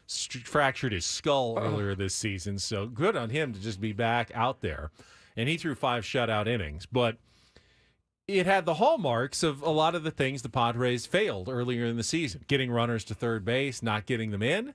Not scoring against an opponent you thought they should have scored against. And then ultimately, it felt like it was heading toward an extra inning, like a 12th extra inning loss. Yes. At the end. Now, they didn't get there. They got the walk-off, and it worked out okay. But they did fail multiple times when they should have scored, including, what was it, the 7th inning when Juan Soto was on third base after stealing third and winning a challenge. How about that? Padres actually win a replay challenge. It was such a dumb steal. I just couldn't wrap my head around why you did that, Juanito. I don't understand it. You made it, so good for you, but holy crap. Good slide. But he wasn't the only one, my friend. He was not the only one with it. Just baseball IQ was not in the building last night. So, but then the following play, and Jurickson Profar did say after the game, safety squeeze was on. Safety, yeah, not suicide. I saw people saying suicide. Suicide, Juan Soto would have put his head down and run. I wasn't sure, because if it was a suicide squeeze, it would explain why Juan was so far off the base at that point. No, you want to get a good lead off of third, right? Your secondary lead. You want it to be moving in case of pass ball, whatever. Yeah. On a safety, you got to see it down. On a suicide, when he goes into his windup, you go. And Profar's got to bunt it if it's over his head. If it bounces, that's why they call it the suicide, because it's a suicide mission sometimes. It was such an odd play, though, because the pitcher basically tripped all over himself, spiked the ball, making it completely unbuntable. Now, in a normal world, that ball goes to the backstop. Correct. And Juan scores easily, which may have been part of his thought process. He sees the pitcher falling down. He's going, "I got to go. I'm gonna score here." It was picked, and somehow it goes right to the catcher, and Juan is hung out to dry there. He's a good catcher, man. What's his weird. Diaz? Elias Diaz. He was the All-Star starter, wasn't he, for the National League? Bro, this year. The pick or the throw he made on Tatis's steal. Another ill-advised steal that worked out he had to reach across his body and missed him by a hair. Like, he is the really, play really he good. made to get Batten at second base on Grisham's bunt attempt was fantastic. Tough night for the bunting crowd last night. Very, very tough night for the bunting crowd. But, I don't know. Some people said Jurickson tipped it too early by squaring too fast. Early. And that gave the pitcher a chance to react, whether it was the right way or not. I mean, he certainly kept him from bunting the ball, and it worked out for the Rockies in that situation. Is it dumb baseball? Is it, not executing properly? I don't know. I mean, a lot of people said, why didn't you just let Jurickson hit away? He ended up hitting a fly ball. They made a great play in center field, diving catch. I think it was number 2 Sports Center play, but it easily would have scored Juan Soto on a sacrifice fly had there only been one out and he's still been standing there at third base. So you could have scored a little earlier rather than waiting until 2 outs in the ninth inning. But it all worked out in the end. It did. It worked out in the end. Pro almost put me in the grave, though. G-Man Choi had in his at-bat one of the worst offerings at a pitch I've ever seen, and I coached T-ball. I think he ended up walking. He did. I was just going to say, the Lawrence lost the zone completely, throws 4 balls in a row. What does Profar do? Comes up and swings at it's 0-0 count, swings at the first pitch on his hands and hits a weak nubber for a double play. I know I shouldn't care that much right now. I might have had money on the game. I almost lost my mind. You don't have to swing there. Like, he can't find the zone. You need to see one, right? We don't know what will happen with Jackson Wolf, Estuar Suero, and Alfonso Rivas in the future. Correct. Wasn't the steepest price the Padres paid to the Pittsburgh Pirates in that trade, Not at least, yet. but we don't know. We do know that what the Padres got that was supposed to help them may go down as really one of the worst tandem acquisitions in the history of trade deadlines. Rich Hill and G-Man Choi. I mean, Rich Hill, we know, is an ERA in double digits. He really has been, for the most part, awful. I mean, he got designated for assignment. No one even wanted him, according to reports this last week. But don't undersell G-Man Choi. He's had some walks. I know he got hurt and was out on the injured list for a couple of weeks. He has not gotten a single hit with the San Diego Padres. Not one. Not a blooper, not a bleeder, not a seeing eye ground ball. A guy who was probably supposed to be their key acquisition at the trade deadline as a bat to stick in as a DH against right-handers who can play some first base, fill some holes that you've really needed to be filled, has gotten 0 hits since he was acquired on August 1st or July 31st, whatever the day was that he joined the San Diego Padres. I mean, you're acting surprised. Like, Adam Frazier was the leading hitter in baseball and forgot how to hit. Yeah, he still got like 30 hits with the Padres over 2 months. Not 0. He didn't get 0, none, zip, zilch, nada.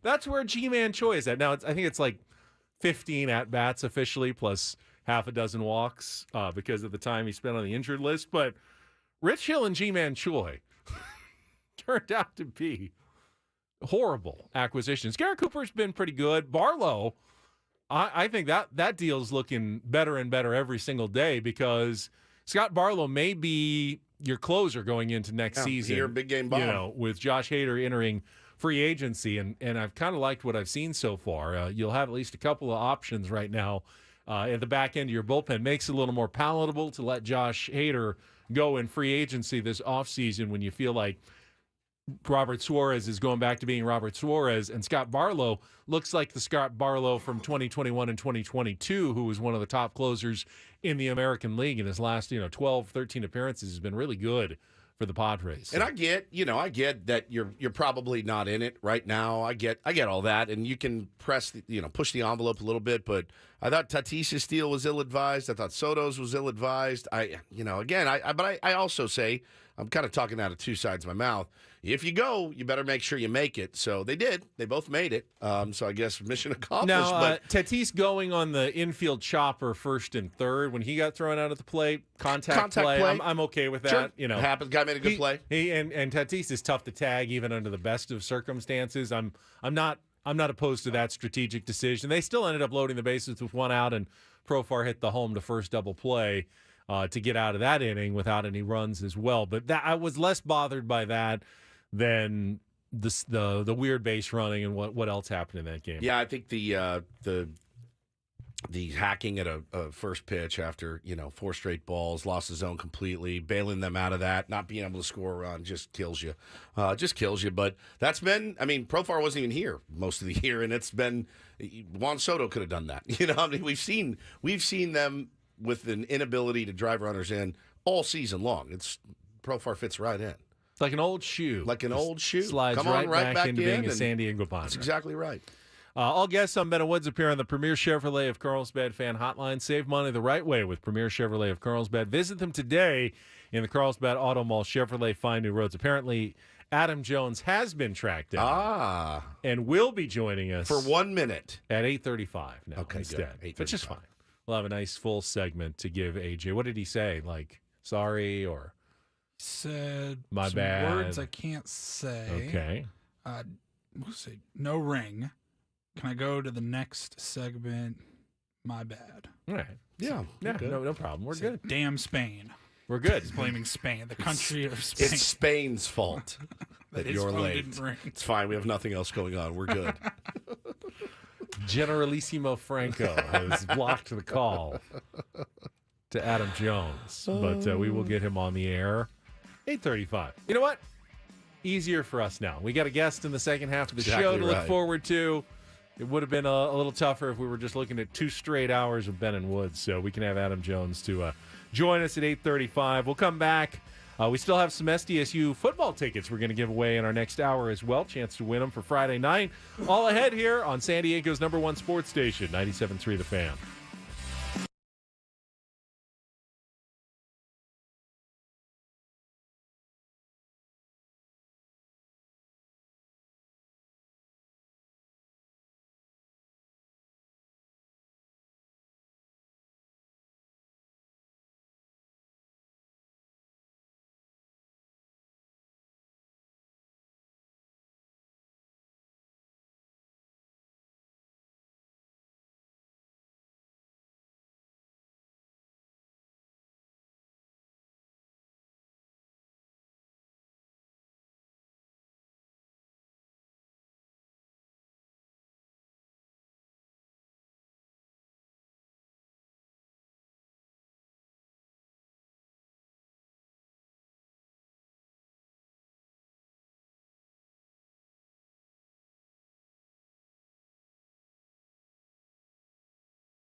All right, my friends, we are halfway home on a Wednesday, September 20th. Man, we are getting close to fourth quarter, October, November, December. Crazy. This year is, it's been a little bit arduous, but it also, I'm looking up and I'm like, dude, the holidays are almost upon us. It's hard to believe. Thank you guys for being here. Really appreciate it. I'm Woodsy. That's Paul Reindl, the executive producer, imaging director of the program, and Benjamin Higgins, your friendly neighborhood sports anchor as well. We are Ben and Woods, and we really appreciate you being here, listening, consuming us. I do. We I like to appreciate be it. consumed. Yes. Yes. Fully consumed. Fully. I mean, as much as you can consume. It's like a buffet. We'd Yeah. love you to eat the whole thing, but if you can only eat some of the buffet, it's all right. Save that. Oh, yeah. Yeah, let's mark that down. We'd love you to eat the whole thing. Well, we would, actually. Yeah, Who the wouldn't? whole thing being the 4-hour show. Right. And some people do listen all 4 hours. Bro, You're they're in the amazing. chat You're for 4 hours. amazing. You guys are bananas. That's I love not it. that's not how radio executives believe it works. I know. They're all like, hey, if you can just get people listening for 8 minutes instead of 7 minutes, you're winning the game. And going, our listeners they want to listen for 4 hours if they can. Every host also thinks that everyone tunes in at 6 and doesn't leave until 10. That's the age-old struggle. Now that we're on YouTube, we can literally prove You can it. see, yeah, we can see you guys, and it's great. We're also on Twitch if you're so inclined under 97.3 The Fan. You can search Twitch there. We need to be more active on Twitch. I have not checked in, I don't think, since day one, but I need to get over there. There's a lot to manage. Now that I'm back on Twitter, you got a lot of stuff to manage. The Instagram, the Twitter, the Twitch, Saw that the YouTube. There was Elon was threatening to make everybody now pay a fee for X. Yes, is yes. what he calls it now, not Twitter. I've been going back and forth on it. I mean, he said it would be nominal. Now, I paid at the time before he took over. I paid for Twitter Blue because I was told at the time there was an edit, there was a reason I did it. The reader function I liked, and there was something else. I already had the blue check and all that. Edit. It was an edit, I think. I think there was an edit. I think. Or you got like that. You got a grace period. Oh, that was the grace period. It was the 10 seconds. You're like, oh, I misspelled something. I can go back and bang it. And it was like $2.99 a month. That guy's not really that bad of a guy. I don't need to say that to Right, him. yeah. You immediately, you can tweet it and be like, never mind. Delete it. This, it's not worth my time. But what would you pay? Would you, now that I'm back on, I think if he charges me $1 a month, I'll probably do it. I'd probably do the $2.99. I would not. Well, if you could promise me that everyone else is going to be there and it's going to be the same or better than ever, then maybe I would consider it. But I know that the second you charge anybody 1 cent, you'll lose like 80% of the people. And then it's no longer what you want it to be. You want it to be. I want it to be the place where everybody What gathers. if it's already the place I don't want it to be? Well, that's the problem. It's Then kind of problem gotten there a solved. little bit already. And But- that's your out. It would be nice if we could all just be on the same social media platform all the time. Because I haven't checked Threads since I got back on Twitter. Yeah, I can't keep track of all of them. And then what's the next one? And then the next one. It's like I got into Twitter. It was the one I chose. Essentially, I put all my energy of social media toward that one, and I'm kind of good. That's where all my followers are. I don't really want to start with 0 followers again, and over the course of 12 years, like I've built up with Twitter, have to start building up a brand new following on Blue Sky or Threads or Twitch or Reddit or wherever we're moving to next in the social media universe. Can't we all just stay? Just like we should be born with it, like here's your social security number. Here's your login, your here's, password. Here's your login for our one social media site that we've all agreed on to use for the rest of our lives, and we don't have to worry about it again. It's made, the 3 months or whatever I was off makes this job in particular it was massively difficult. Massively. Like I can't get the clips, the sound. You guys were filling me in on moves the Padres made. I was like, oh, really? I had no idea. Like it made it really, really tough. Threads didn't really do it for me. Instagram, I just post my kids. That's it. It's like my journal to them. our Ben and Woods page. I try to go in and answer the DMs and stuff.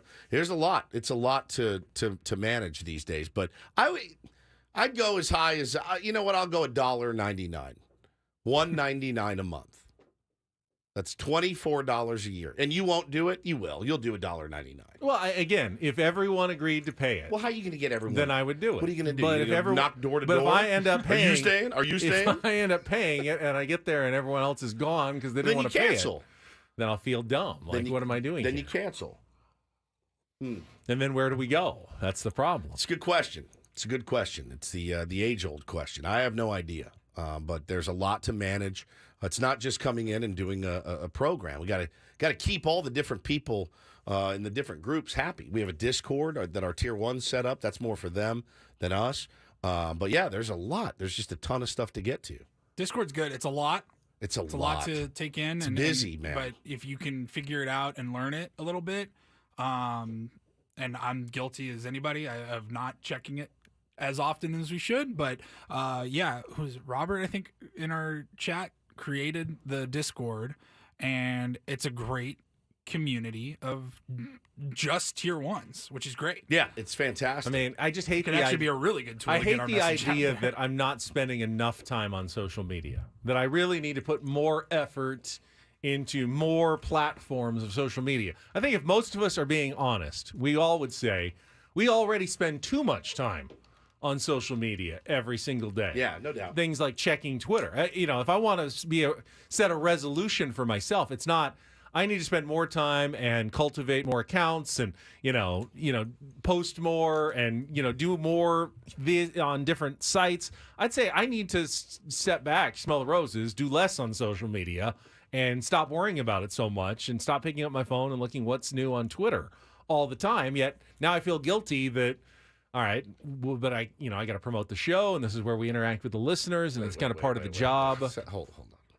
I'm glad you. What did you just say? Promote the show. Which show? The Ben and Woods show. Like our Ben and Woods account, we send out show promotions every day. Yeah, we do. Yeah. I endorse them. I like them. What do you do? I retweet them sometimes. Go to his page.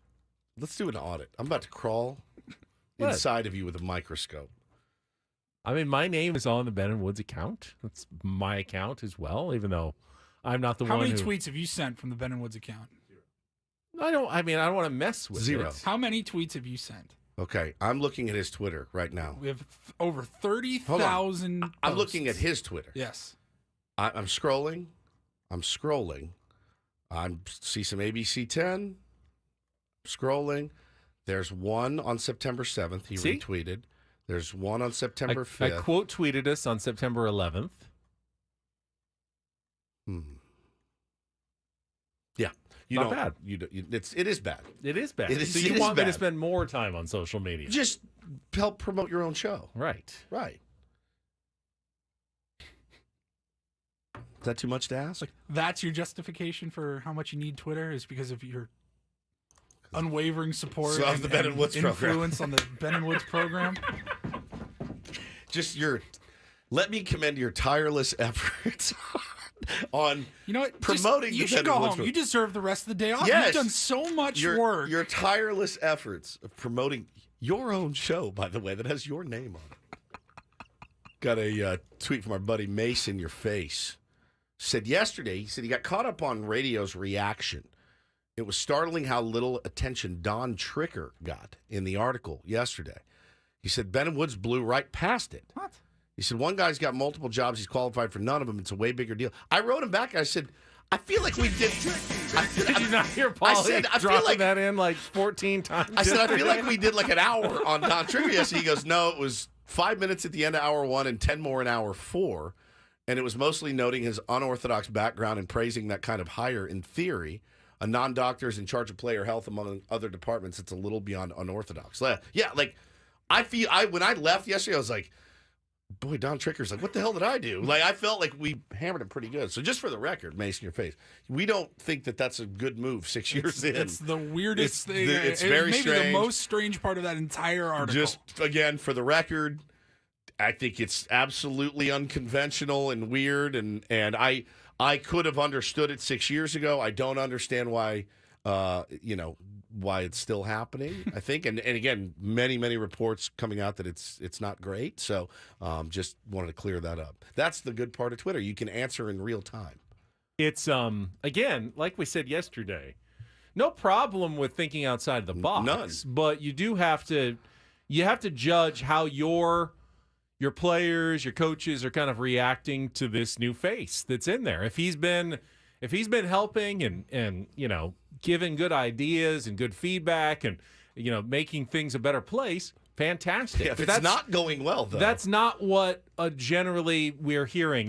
The off the record, behind the scenes comments are more like, we're a little uncomfortable with this. It doesn't feel right, and that's a real concern that you need to address. If your coaches and players don't feel like someone in the room is necessarily helping them succeed, that's a culture and an institution problem. That's what Dennis's piece was really about. Yeah. Doesn't mean that the move wasn't made with good intentions. I'm sure the intentions were very good. Let's bring in new ideas to make us a better team. I don't think they said, hey, we need a spy. No. I don't think that's the intention. But if functionally that's how people are kind of feeling because of the way it operates, then you have a problem on your hand that you need to address. It doesn't necessarily mean you need to fire everyone, but it does mean like, hey, let's reassess how we're employing this person, how we're implementing, and what the workflow is and why this doesn't feel right for some of the people in our organization. Also, news yesterday came out that Drew Pomeranz's 2023 season is officially over, Ben. And it said in MLB Trade Rumors tweet, it said, possibly, so is his tenure with the Padres. And I quote tweeted and just said, possibly. Let's start the 4 more years campaign. Can you imagine? We had the first 4 years of Drew Pomeranz. Let's bring him back for 4 more years. 4 more years. You're not going to get any support on that one, I don't think. No one wants to try it again. I mean, you feel like if he had him for 4 more, he'd pitch at least 3 or 4 games. He pitched in 4 seasons. I think it was 45 innings. I think somebody did the math yesterday, and this is going to blow your mind. My man made $767,000 per inning pitched. That is $767,000. I'm not saying give him a big raise. I'm just saying 4 more years. You would not bring him back. He should have to pay the Padres. If the union would never allow it, but I do feel like he'd be like, you know what? I'll do this. This one's on me. The union would never let him pitch for free. I wouldn't. What's the minimum now? $750? No chance. He'll get a minor league deal somewhere, probably. An invitation to spring camp somewhere. He'll get an invitation to spring training with the Dodgers and dominate. So, yeah, look forward to that. Chance to show if he's healthy or not. And then if he is, he can get a major league deal at that point. But, yeah. So much scratch for so little production. I'm sure every team has a couple of guys who they signed that didn't pan out because of injuries. That's part of baseball. Sure. And this one is the Padres' most notable. Extended him, didn't we? 4 years ago, yeah. Extended him. Or we brought him back. They traded him, and then they brought him back on the 4-year deal. No, I think they brought him back and then extended him. If memory serves. Man, that's a lot of dough. $767 for 3 outs, essentially. Every time. You made $767,000. Tough. And listen, we've talked to Drew before. Seems like a nice guy. Yeah, it's not fair to paint him as a bad guy. No, I don't think he's like smoking cigarettes sitting on the couch. I'm sure he'd rather be out there dominating and pitching well. Hasn't been able to do it. Yeah, no doubt. Just a tough one. But so that news came down yesterday as well. All right, let's take a timeout. We'll come back. Paulie had a story that. Can we get into this story? I love this one. AI gone wrong? Sure. Yeah. It's not a good story. It's funny, though. It's not funny. It's the definition of not funny. It's a scary sign of where we're headed. A man lost his life, Benjamin. But not because of the story. Not because of the story. Remember when he says, too sad, too bad, so sad? When that guy died. This is the newspaper equivalent of that. Too bad, so sad. We'll get to that coming up, and we'll give away those Aztecs Boise State football tickets for Friday night at Snapdragon Stadium. Coming up next with Ben Woods after a check of traffic here on 97.3 The Fan.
Yeah, the AI bots are taking over, and it's sad, especially in our business.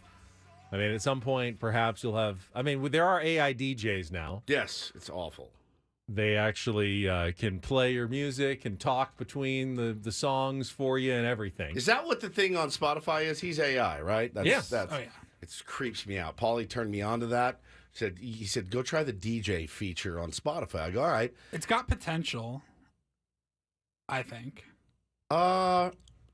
Yeah. It's a little weird. It's weird. I think the more you use it, the more it gets better and tailored to your preferences. But sometimes it'll be like, here's some music that you haven't listened to in a while. I'm like, I've never I've never this heard that in in my life. life. I say, you were jamming this in the summer of 1998. I'm like, what? Nope. Yeah. I was so straight. I'm like, you're just guessing, aren't you? It's very, very odd. I don't know how far it's going to get, but you can envision a day where, there may even be AI sports talk hosts. You get enough information, the computers get advanced enough. Got a fake guy who comes in, hosts like the pre and the post game show, wraps up the stats and is able to even interact maybe with callers at some point. We'll all be out of a job. Right now, I don't think I'm too worried about Ben and Woods being taken over by bots. Not yet. In the newspaper business, it's already happening. We had that funny story a couple of weeks ago about a high school football game that was, the story was written by AI, and it's all about they all had the quarter score. So the entire thing was, one team jumped out to a fantastic 7-0 lead, but then the next team came back and rallied. An electrifying tie. This one's next level. This one, though, how does this happen? Yeah, there needs to be humans involved in the process. Correct. Somewhere. It can't just be plug and play. So, former NBA player Brandon Hunter tragically passed away last week. He was 42 years old, and he died after a hot yoga class. He collapsed. It was just very, very sad. MSN, it's Microsoft's news aggregate website. They use AI to generate a lot of their stories and headlines. Now, this story's been removed from their website, thank God, because the headline for the story about former NBA player Brandon Hunter tragically dying at age 42, their headline said, Brandon Hunter, useless at 42. Ben got a real kick out of that. That was the funniest thing he's heard all week. I mean, it's embarrassing that even on a website, something like that would get printed. But you can see where a bot looks at it and goes, well, he's not going to be producing anything else, Correct. At this point. So he's now useless, rendered useless to society at 42. They don't understand the concept of death, life and death and emotions. It's simply, all right, well, let's see, what else is he going to do? Nothing anymore. So he is now useless at age 42. That's unbelievable. I've never heard of, I know plenty of useless people, but I've never seen it in their obituary. Does that make sense? Yes. Yeah. Wow, man. Yeah, it's a brave new world, man. This AI stuff. It can be. That's right, Ben. We've got a lot to talk about, especially with the new acquisitions the Padres made during the off-season. I'm so excited for this season, I can hardly contain myself. Me too, Woods. The Padres have a great team this year, and I think they're going to make it all the way to the World Series. Idiot. With all the new talent they brought in, they're definitely a force to be reckoned with. Let's start by talking about the new additions to the team. The Padres brought in some big names, including third baseman Miguel Sano and starting pitcher Max Scherzer. What do you guys think about these new players? Is this me? I think they're going to be great additions to the team. I think that's Paul. Sano is a power hitter, and he's going to bring a lot of firepower to the Padres lineup. And Scherzer is a proven winner, so I think he's going to bring a lot of experience and leadership to the team. I couldn't agree more, Woods. Scherzer is one of the best pitchers in the game, and he's going to bring a lot of energy to the team. The Padres have some of the best fans in the league, and I know they're going to be behind the team all the way. That's right, Paul. The Padres have a great team and a great fan base, so let's cheer them on to a World Series victory this season. Nothing creepy about that at all. You tune in at 6 o'clock in the morning. Adam's here. I hope he didn't hear that. He's going to fire us, and you don't need to pay us anything anymore. Welcome to the Fat Guys Talking Baseball radio show, brought to you by the San Diego Padres. Robot voice gets me. Robot voice might as well be black tooth for me. Those are the two things that make me laugh. That picture of Ben that I blacked his tooth out, I look at it every morning, and every morning I get a giggle every time I see it. When I'm thumbing through a magazine in a doctor's office and someone has blacked one of the model's teeth out, it gets me every time. I'm very easy to amuse. That was actually, we did that at the beginning of the season, didn't we? We did. Yeah, that was amazing. A callback that I had almost forgotten about. Paulie, can you do robot hacksaw maybe?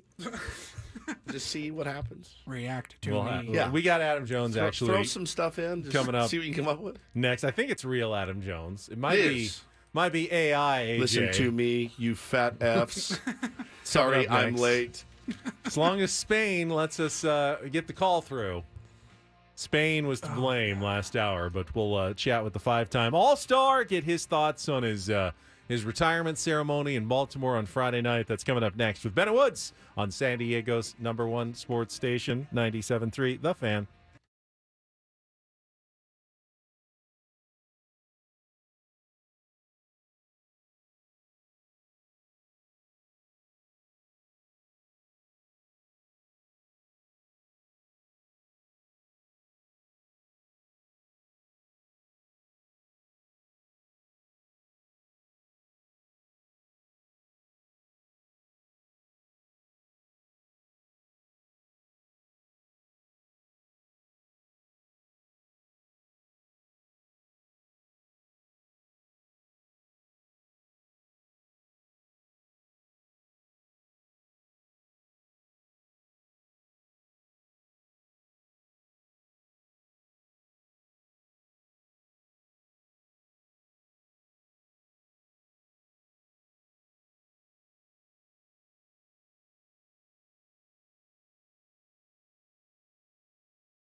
This hour on 97.3 The Fan is brought to you by Ashley Furniture. Fall is almost here, and at Ashley, seasonal decorating is a breeze. Snuggle up on a sectional or ultra-modern sofa.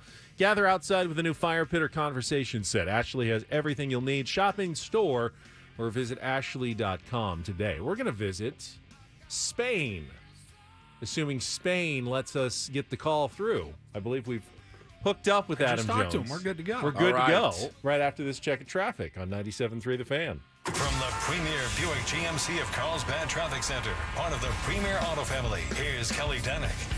Traffic is sponsored by SDG&E. Still clearing an accident in the North County, westbound side of the 78, right before Nordall Road. Those vehicles are over to the right shoulder. Also, northbound side of the 5 before Carlsbad Village Drive. We have reports of a stalled car blocking the slow lane. New crash on northbound side of the 805 near 47th Street. That's got the HOV lane blocked. And collision on westbound King Freeway just before the 15. Those vehicles are in the center divide. In peak wildfire season, as a last resort, SDG&E may need to shut off power in specific areas for public safety. Learn more about public safety power shutoffs at sdge.com/PSPS. I'm Kelly Danick with Ben and Woods, San Diego's #1 sports station, 97.3 The Fan. All right, let's go out. Got to give the music. We're really off today. Now I can go out to our Premier Chevrolet of Carlsbad fan hotline. I was just so excited to ask because I forgot. Like, he's been in Spain like almost a year now, Adam.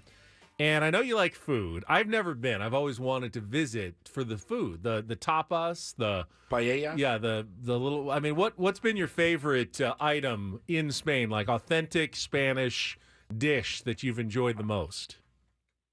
I can go with the patatas bravas anytime. Ah, yeah, the little fried potatoes with the aioli aioli on them. Yeah. Right. It's all about the sauce. I can do that pretty much anytime. A couple places have bacon with the little bacon bits with them. So, it switches up a little bit, but I can do that anytime. The octopus, the pulpo, there's a plethora of that lying around here. The pan con tomate, it's spirits of the fish. I mean, how many things now? I'm hungry. Yeah, us too. There's a lot of things. Yeah, it just all sounds so good. Well, pretty special day for you last week. I just watched the video again of your pitch? Did your kids rib you? Because there was quite an arc to that throw, your first pitch. Well, I have not thrown a baseball really. I mean, I threw a first pitch at the World Baseball Classic. I don't think I've thrown a pitch since then. I'm not going to embarrass myself. I'm not going to bounce it. I could look like 50 Cent. I could look like John Wall. I remember I was there when John Wall threw that first pitch. I'm like, oh, my Lord. I'll make sure they never do that. I'm not there to prove anything. You just I told Nick I'd throw him a knuckleball. You wanted to get it there. Yeah, you got it there. You did. And you got to throw to your boy Nick Markakis. That was pretty cool, man. Walk us through that day for you, what that was like. Well, it was great. I mean, I knew it was coming, but that morning it was just like, okay, really, it's really happening. And it was the 2-year anniversary of my mom passing, so I had my brother in town. We were just up having some coffee, talking, and just having a good conversation and just getting along with the day and getting on with the day. And I knew some people were going to be there. I didn't have an idea of everybody, and it was just great to see everybody. Great to be celebrated. Obviously, it comes to an end with in terms of paperwork. We all know that I've been done playing, but it was smart to do it in Baltimore, where that's where I'm known for. That's where my accolades are at. That's where my just everything is there in Baltimore. And to just be able to share with the family and friends, my former teammates, the fans, ownership, it was great. I appreciate the Angelos ownership. Mike Elias did a great job, and the most important person was Jennifer Grandal, who is the public relations person. She just made sure that everything ran smoothly, top notch. I know she was running around with her hair on fire. That's how it goes for that business, but I appreciate everything that she did along the entire way, and it was just great. My kids fighting the whole damn way. Yeah, of course. Running out from center the whole way. I'm like, bro, and my wife gave him it too. Later, I was rolling. But just be able to share it with them. 43,000 people. I said forever going to see you guys fighting. So at both of you guys' wedding, I'm playing this video just to let you know that you guys are all just remain kids, okay? Always remain my little boys. They were fighting on the mound. It was great. They were out there with you, like fighting on the mound. It was amazing. I want to ask Adam. I didn't see the whole thing, and I'm sure there were other things that went on behind the scenes. Were there any surprises or gifts or anything that accompanied this whole ceremony for you? You would have gotten a surfboard here. Yeah, for sure. Yeah, that would have been nasty. No, nothing in terms of that. But you know what?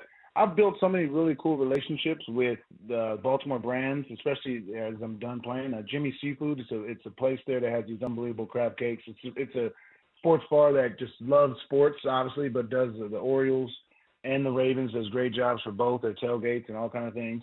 And then BMW, the guy let me drive the new XM. Ooh, I've never even heard of it. A nasty hybrid, $175,000 car. He let me drive it for a week. I'm like, what? These relationships that I want to keep. I don't care about I don't care about the certain small things. Like you can feed me and I can have a transportation. I can buy my own house. You can get a plaque. You can buy your own Adam Jones Orioles plaque if you wanted to. But the crab cakes and the BMW is what sealed the deal for you. Well, listen, something tells me, we're talking to our pal Adam Jones here on Ben and Woods. Something tells me you're going to be making some more trips. They still call it Camden Yards. Is it Camden Yards or is it something else? Oriole Park at Camden Yards. Right, yeah. You're going to be making some more trips out there. This team looks pretty fantastic, Adam. I know they're probably frothing at the mouth in Baltimore right now about the playoffs that are about to start. You've been part of that organization for a long time. How special is it? Is it stealing thunder from the Ravens right now? That's how you know your baseball team has done something when they start stealing thunder from the football team. That is true because football. Oof, they get all the thunder. Everything. And the Orioles have. At the Ravens game, of course, fans are going to the Ravens game. It's football. You only get a certain amount of games. If they're in town at the same day, the Ravens are going to get a bulk of the crowd because of the sheer amount of games. But you're going to get people wearing the Orioles jerseys. You know what I mean? Yeah. The Orioles jerseys are going to be worn until they're out of it. That's how Baltimore does it. Like when the baseball team is in it, they'll go to this. Of course, they're going to support the football team, but they're going to wear the Orioles jerseys until the team is out of it. And that is a remarkable thing to see because it's a sports town. It's a baseball town first, as baseball was there so long. It remained there obviously throughout the Colts leaving. So there's all the way from '84 to '97, it was just strictly baseball. And when the Orioles are winning, things are good in Baltimore. Obviously, the Ravens have such an expectation every year to win. So it's like, okay, well, we're expecting you guys in the playoffs, whatever. Y'all do in the regular season, whatever. We're all about the playoffs here for football. But with baseball, it's different. It's like, okay, what do we see? What do we got this year? And I think from start to finish, the Orioles fans know that they got a really good team. They have an exciting team. The last few games, you see how they just come back. Yep. They're one of the best, if not the best team in the 7th through 9th innings because their sheer athleticism allows them to just come back, putting the ball in play, stealing bases. And those are things that, trust me, I wish our era did. But, with the new rules, they're running. They get big leads, make you pick off twice, and then you can't pick off again because you can't get them, and they're stealing bases. So it's going to be exciting in Birdland, and I'm going to be excited to be there and to watch them in the playoffs. I'm also trying to catch the Brewers series. I don't know if they're going to play the Cubs or play the Reds or the Diamondbacks. There's a good series going on in the NL wild card. So it's just going to be fun. And I'm going to hopefully get out there and see some good baseball. Talking to Adam Jones, 5-time All-Star and a weekly guest here on Ben and Woods. And I want to ask you about Blake Snell. Threw another 7 no-hit innings last night. I think he's pretty much locked up a second Cy Young award. But he's doing like historic things. His last 22 starts, he's given up 18 runs. That's the fewest over a 22-start period in MLB history. Have you seen any pitcher locked in the way Snell has locked in here basically since mid-May when he figured it out? I watched his interview and on MLB Tonight, and what he said was, but in particular, it was his back foot. How he was stronger on his back foot and it wasn't wavering to where it made him go towards first base and lose his arm slot. He said that his back foot has been he's focused on that so much and it's allowed him to just throw downhill. And he also said something great. He said, look, I know the walks happen, but that happens with power stuff. I love that comment because, again, he had 4 walks, 10 punchies, no runs in 7 innings, 104 pitches, and I know with no hits, I know you want to see him.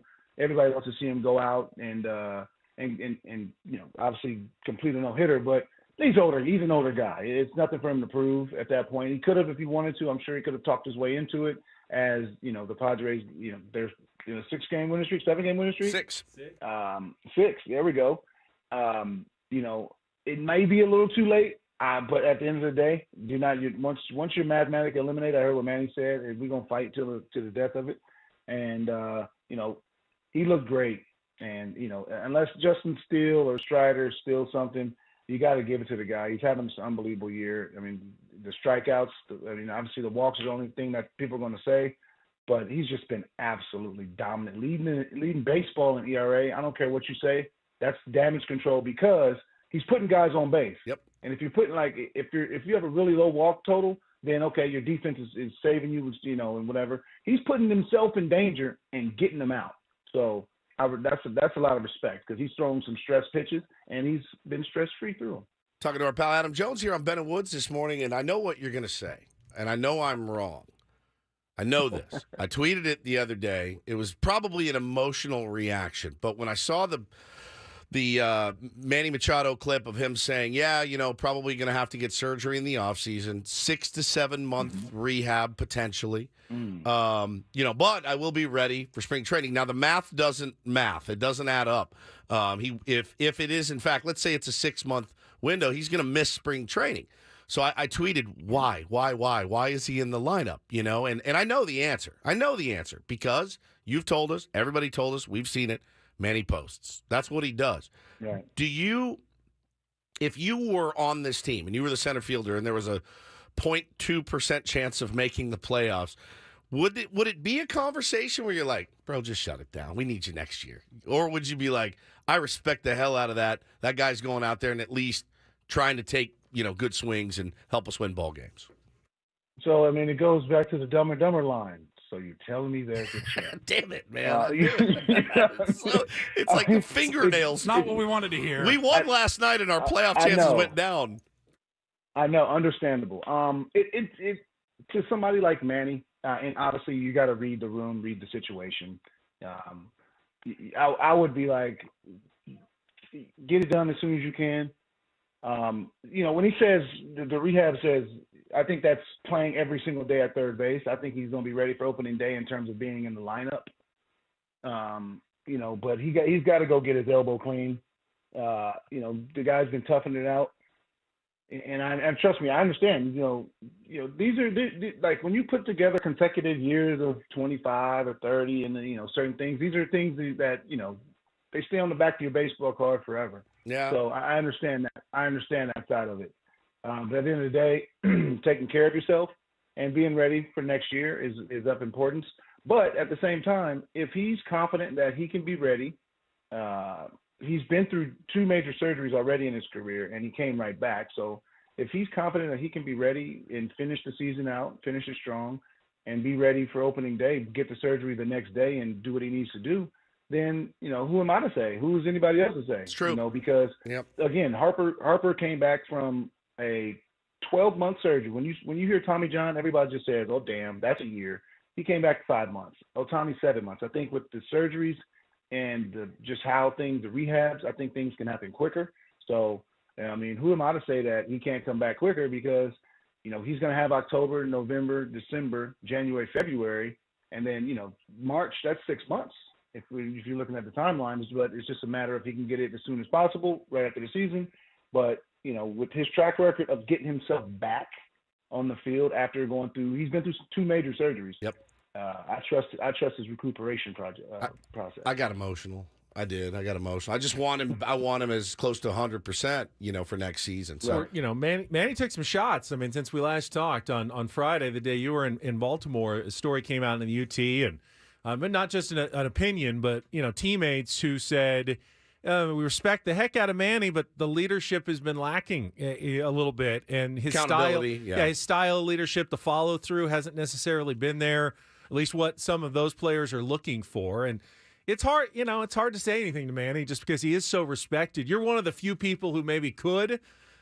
talk to Manny. Would you say anything about it, to him leadership-wise? Do you think that there's anything he should be doing differently in the Padres clubhouse and locker room? Because he says, I do acknowledge I am the guy that most people look to in that locker room. Well, I mean, I'm not in the locker room, so I can't, right, speak on that. But by being around him, the early part of his career, since then he's obviously, since like day 4, he's been like the man.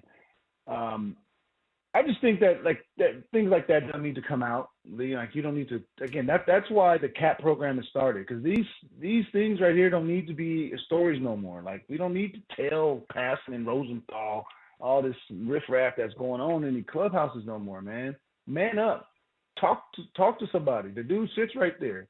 Get up and go say, hey, there's one thing I do respect about the game of baseball is that not necessarily everybody that's a superstar, an all-star, and, the accolades are through the roof. That doesn't guarantee you to be a leader. And, throughout my career, I've had some of the best guys who weren't afraid to speak up, weren't necessarily guys who you wouldn't even think of. You wouldn't probably get in the ball in a blowout. You'd probably put a pitcher in a position player, or a pitcher in the place of the position for him. But just some people were respected. One dude is Flash. Flash was very respected. Flash should say something because he's an athlete. He's a sports guy. He understood that, hey man, we're here for a reason. Let's get it out the way. So if I was in that locker room, I would go to Manny myself. Like if whatever guy, whoever it is, I don't know, because I'm sure they do a lot of things anonymously. I'll be like, hey, Manny, I've been in other places. You're dope, obviously. Maybe you want to jump down somebody's ass one time. Maybe you want to say something one time. Maybe you want to, throw something. Maybe you want to cuss out the manager. I don't know. Do something. Maybe something. I don't know. But there's different ways of doing it rather than going to the media because, again, that's why the CAP program has started, because we want to eliminate that avenue. We want to get these conversations had like men behind closed doors, and talk them out, because it doesn't need to get out like this because of how big the social media world is. Now everybody's saying, "Oh man, he's a bad teammate."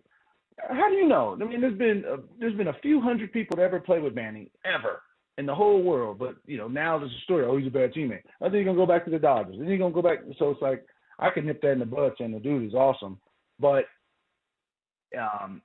with this plethora of talent, I will say, he's got to be at the forefront of it. He's the franchise guy. He's not the only guy with a $300 million contract, unfortunately, but he's the big boy. And, it's his squad. You want to win. I think that people just want to see that passion.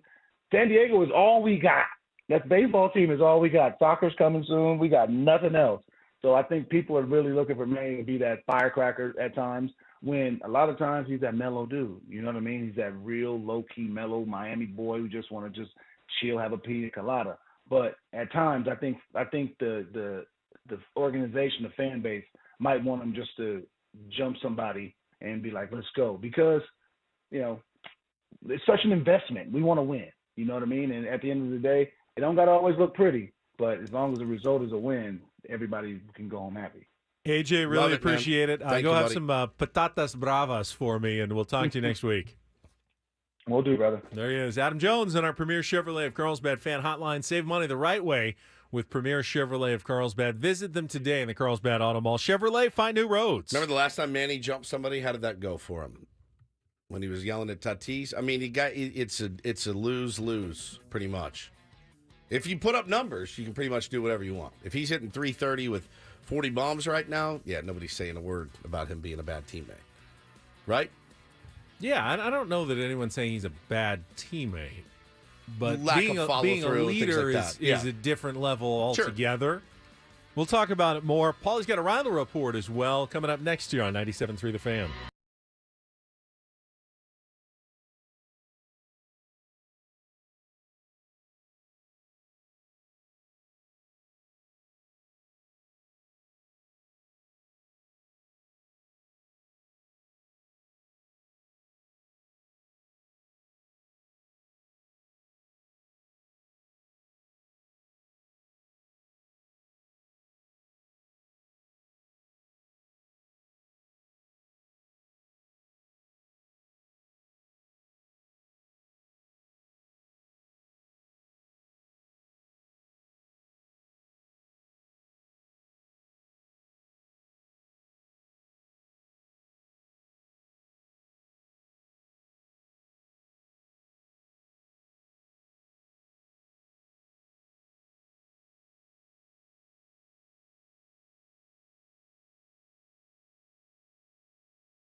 Tune in to kick off with Boomer and Valenti.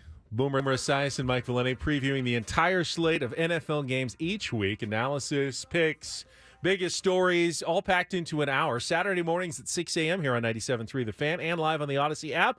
Presented nationally by Casamigos Tequila. Casamigos, brought to you by those who drink it, and by Lowe's. Lowe's knows home improvement. I feel like there's been so much Padres news, even with the team out of really the playoff running, with the stories that have come out. We didn't really give much due to the games of the weekend. We talked a little Dion in Colorado. I mean, the NFL, we barely talked about what happened in the NFL on Sunday. And I don't know that we're going to, because it's Wednesday. We're already on to a whole new week coming up. We got a game tomorrow night here on 97.3 The Fan, Giants 49ers. Should be a horrible game. Terrible game. really big blowout. Hey, if you're in a survivor pool, hint, hint, 49ers seem like they're a pick. I'm trying to think of one single reason why I would not pick the 49ers in that game.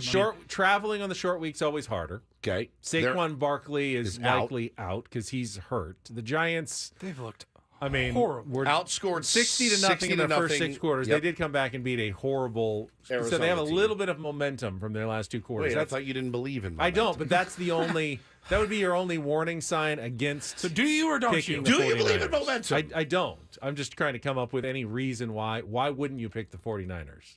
Other than I want to save the 49ers for later in the season. Save them for later. But this is as good as a matchup as you're going to get. The short week. If you're going to pick them, you might as well pick them. McCaffrey's a beast. I mean, what a great trade that was for them. Good God, dude. Just talking about an absolute It's not like he fell off and found it again. Right. He's always been electric. Great. Do you see? So the only reason that I would not pick them is because you like them so much. Yeah. That's it. I saw last night. Yeah, you equated me with Colin Cowherd last night. He's worse than you on the internet. He's worse than you are. You know what? How much does he make a year? About 10, something like that. Colin Cowherd. I don't even want to know. 8. Look it up. No, look it up. It's just going to infuriate you. He's 0-9-1 to start the season. You could flip a coin and win one game, right? You should win about half of them. If you just flip a coin on your picks. So everything says 6 a year? 6 million. That's just with Fox. Right. He's he does a lot of stuff, so he's probably making a little more. Yeah. 0-9-1. He's worse than you are at picking winners. So when you get all excited about it, that's what makes me a little bit nervous. What's the spread? You don't have to pick against the spread. No, not in Survivor. It's just a straight up money line. I've got to figure it's double digits, right? I think it was 10. Yeah. I'm pulling it up right now. Got to figure it's double digits. Because I was really looking at that game. San Francisco is favored by 10. 10, okay. Yeah. Some of the other games that at least a lot of people are picking would be Kansas City over Chicago. Kansas City hosting Chicago. Feels like a no-brainer to me. Yeah. Then again, the Chiefs absolutely bodied. They already lost to week one team from that division at home. Could it happen again? I don't know. A lot of people. I've already picked Dallas, but a lot of people have Dallas over Arizona this weekend. There you go. Okay, that's pretty good one. Cowboys were a popular pick last week, though. Those are the 3 most popular picks. Okay. I'm picking San Francisco. Lock it in. Yeah, we did not talk a lot about. That's what I asked you guys on Monday. I go, should we be doing our football segment on Monday? Because it's Wednesday. I've forgotten everything that happened. It's all right. I mean, we had other stories we needed to get to. Tomorrow you'll be talking about the week to come, week 3. Yeah. Can somebody write a hit piece about the Padres? Because I feel like that's where I need to be focusing my attention. And it makes them play really, really well. It's 6 in a row. 6 in a row. After these hit pieces, it's our fault drop. that we didn't start the hit pieces back in April. Everything would have been fine. Yeah, had they just started coming out early in the season. I told you we should have been harder on them in April and May, and you kept telling me that they'll turn it around. Eno kept coming on saying, "Guys, it will regress to the mean," is what we heard. The corner will be turned. It never was. Well, now it is. They've turned the corner. Finally. Problem solved. Hitting with runners in scoring position has evened out a little bit, as we said it was going to. I think Don said the other day, 240 is their average. It's still down. But league average, I think, is 250-something. Yeah, I mean, it's still down because they started so badly. But, in the last couple of months, it's been above average. It's been fine. The pitching is still, starting pitching has still been excellent. Hasn't been quite as deep, but they fixed a lot of the issues. Just the one thing they haven't been able to fix is their record, which remains now 4 games under 500. So they need to go 7-3 to finish 500. Well, now. if you had asked me, if you asked me a month ago, I would have said no, they can't. If you asked me a week ago, I would have said no, they can't do it. Now they've shown that they can. What if the play? I mean, I can't even let myself be excited about a playoff, but a 500 record, it's not going to excite me at all. But I think, I don't know. Is it I've said anything? many times before, it's totally meaningless. 80 and 82 versus 81 and 81 or 82 and 80. It's the same season. It really is. Yes, in history you can say, oh, the Padres had a non-losing season. I don't really want this to go down. It's like a success. Yeah, like, count this as one of those winning seasons for the Padres because they managed to win it needs to be 14 of their last 16 games. You need to look at your seasons, like if we're looking at the A.J. Preller era, not how many winning seasons did they have, how many times did they make the playoffs. That's exactly That's right. all that matters. But it's, That's all that matters. It's that nice even number we talked about last week. If I give you $91 or do you want $100? You're going to take the 100 every time. Like there's something weird about $91. So yeah, I it's not going to do much for me. But I got excited last night. I did. I got excited when Xander yacked that ball out, mostly because I had money on the game, but it also helped. I was excited. I was glad for him. Been a rough first year for him in San Diego. He's playing a lot better. It's been a really good month. And the interesting thing is Bob's moved him up to the top of the order with Ha-Seong Kim being out, and I've loved what I've seen from some of the younger guys. I guess like I'm looking at Matt Batten and I'm like, I don't get it. Like I don't get how he's playing as well as he's playing, getting a little playing time, feeling a little confidence. He's a decent guy off the bench, and now he's getting starts almost every day. Defensively, it's been solid out there as well. Yeah. I mean, it's been, I guess if you're looking for any bright spot, Eggy Rosario and things like that, it's fun to watch those guys play. Seeing Sugar get some work. It's been really, really fun, mostly in the second half, but really throughout the season to see Campy do 100%. It's been great. I mean, my God, that guy worked his ass off last night. He did. He was working blocking his tail off. Pitches all over the place. He was great. Puts up good at-bats. Yeah, it's been fun to watch. It's been fun to watch. We got some Boise State Aztecs tickets. I did promise that earlier. We will do that as soon as the Reindl Report is in the books, but let's get to Paulie first. And get things started here with our today's edition of the Reindl Report. Now tuned into the greatest. Welcome to the Reindl Report with Paul Reindl. Hi, Paul. All right. 2 stories from the world of sports that we haven't gotten to yet. We'll start off in Major League Baseball. And 1 story that you didn't know you needed. Are you laughing, biatch? It's the Reindl Report Hey, Paul, how you doing? Okay, how are you? on 97.3 The Fan. Are you ready to bless the mood? I need some help, please. That was good. Can I get a yeah? Oh, yeah. All right. All right. Alrighty. Gentlemen, we'll start off. We have not gotten to this story yet from Major League Baseball. Shohei Ohtani did have his elbow surgery yesterday, and the doctor said that he will expect the hitter. He's not going to be able to pitch next year, but he will be available to hit next season by opening day. It wasn't Tommy John surgery. It was similar, but it wasn't Tommy John surgery. It's Tommy Jim. They didn't replace the ligament. They repaired the one ligament, and they added what they call is a brace. It's like a fake.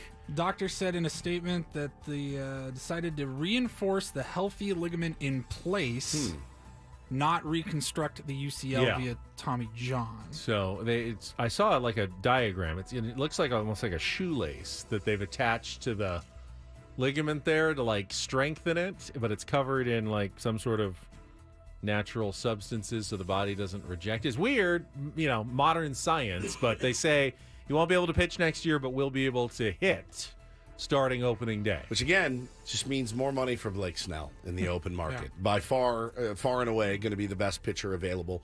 Not even particularly close. Not even particularly close. Padres still are talked about as one of the teams interested in Ohtani. Now, is it a long-term deal, or does Ohtani go, let's do a 1-year deal, and then when I can pitch again, go back for the big deal the next year? I saw some speculation that might be something on the table, like 1 year, $50 million, and then just to be a hitter. A DH. A DH. Seems like a lot for a DH. It absolutely does. It is a lot. So I don't think I could stomach that. But can a team stomach not knowing how he's going to recover from the surgery and if he's ever going to be a pitcher again? If you're paying for a two-way star and a pitcher who all you of get a sudden never $500 million pitches DH, and you just get a DH for the rest of his career, you're going to be pretty disappointed with what you paid out this offseason. What a weird and fascinating free agency period this is going to be. The Dodgers got rid of a lot of players, got rid of a lot of money. Everyone expects them to make a run at Shohei Ohtani. They need him in the rotation. They want him in the rotation. Right. But he won't be able to join their rotation next year. So they'll have to go out and sign a bunch of other pitchers, too. Well, they're going to get guys back. They're going to get Buehler, maybe, and guys like that, and they have some good Dustin young pitchers. May, and they got good young pitchers. So they may be set at pitching. They may be the one team that can afford to say, yeah, we'll do it, and work him back into the rotation at some point. But it certainly changes things for Andrew Friedman, doesn't it? I mean, he looks at it now and he's like, this is now such a risk. How many years is he really going to do this and continue at that level? It's a risk. So I fully expect the Padres to give him $600 million. I'm going to skip my second story. I want to talk after the break about Yusei Kikuchi. Oh, yes. Because that needs more time than just a couple of minutes.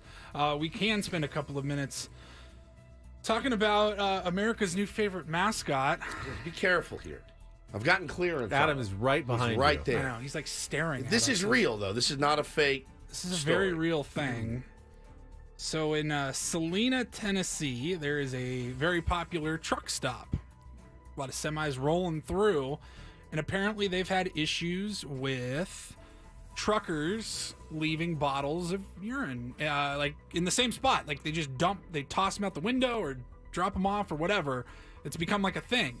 That's the spot. Hey, that's how truckers go to the bathroom a lot of times. Sure. Yeah, so, you got to don't have to. You're on a schedule. You don't pull over. Right. You just when stay in the cab. When you're rolling through Salina 52 truck stop, that's where you put your bottles. dispose of it, and you just toss it out the window. Well, that's not good. You don't. No, they get out and put it in a certain spot, but it's not a garbage can. Right. It's what is it, like a corner?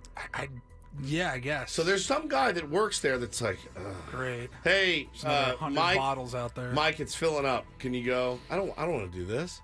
I have to go dispose of all these bottles. So I'll show you the picture if you're watching along on YouTube here. Well, the mascot is. So mascot. They decided. Mascot. How do we jump to mascot in this story? They decided. That's what we're getting to. They decided to combat this problem of leaving your bottles urine there. Bottles. Mm-hmm. They made a mascot. They made a mascot, and his name is PJM. Piss Jug Man. Oh, Piss Jug Man. Sorry. Piss Jug Man. Piss Jug Man. Piss Jug Man. Yeah, it's a real thing.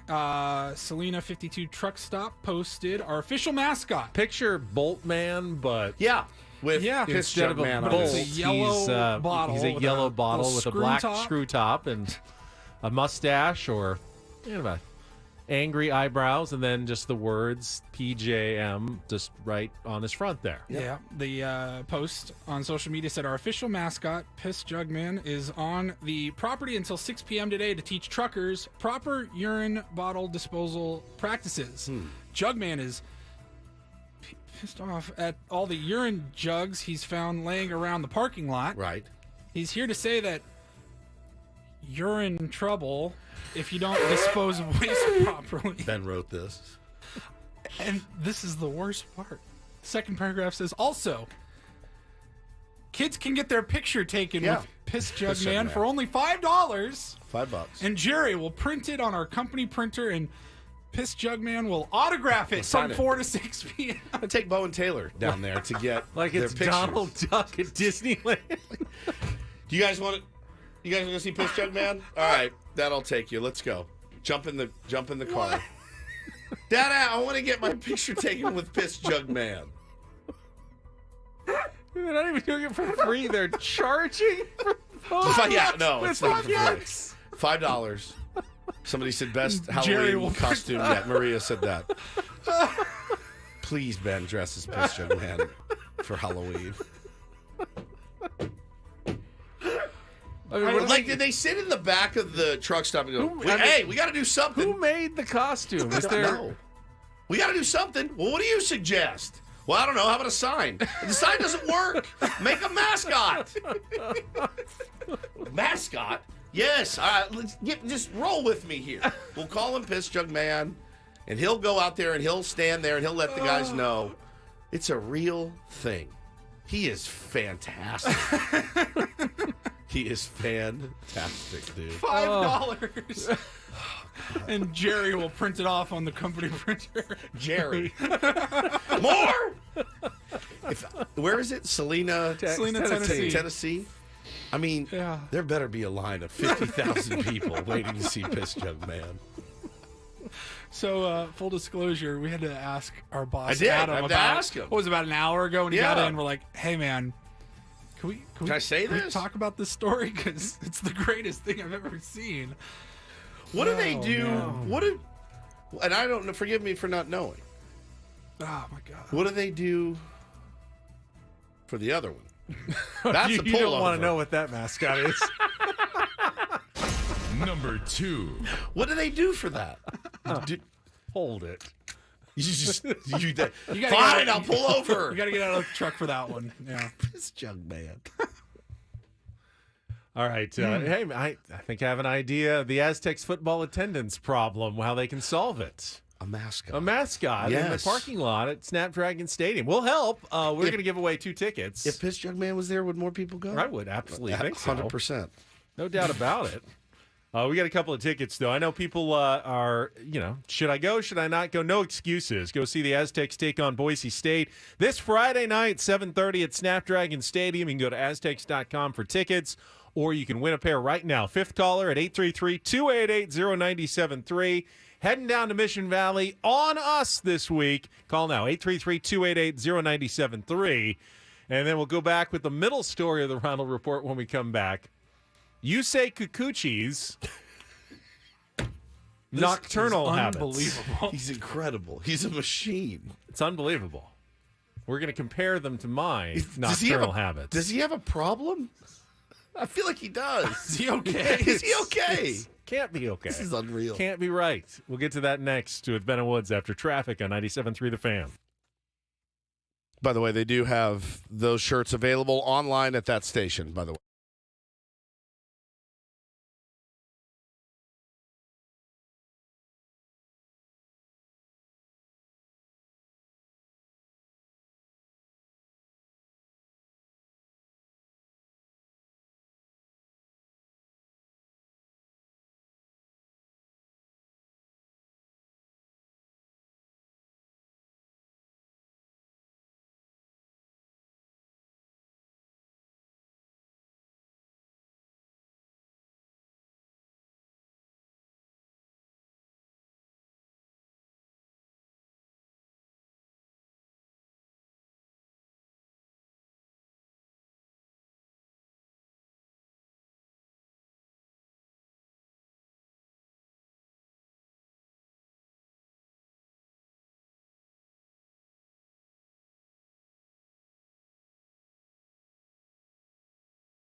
I got good news and bad news. For everybody not named Josh, you didn't win the Aztecs tickets. So sorry. Good news, though, we're about 5 minutes away from another giveaway. Oh. Well, this one maybe even of larger value. We've got 2 more passes to the Power Trip Music Festival featuring Guns N' Roses and more coming up next month. We'll give those away after we discuss the superhuman stud that is Yusei Kikuchi, pitcher for the, Toronto Blue Jays? Trying to fix your camera. Oh, Woods. No, me. You. My camera is broken.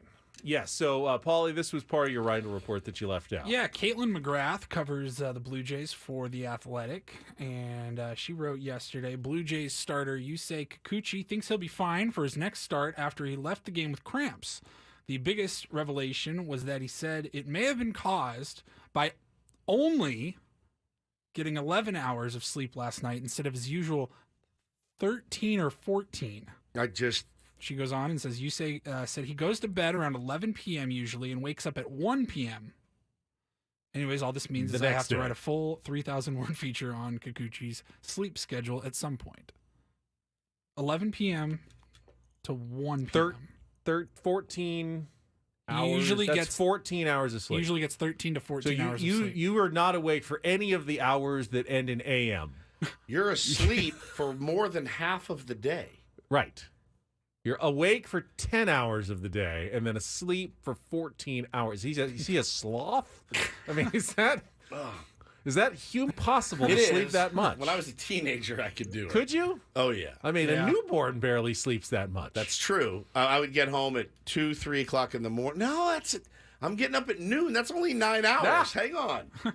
I mean, we had some blowouts that you'd wake up at 5 p.m., but you also went to bed at 6 a.m. I think like 10 to 11. I really don't think I've ever gotten more than 12 hours of sleep.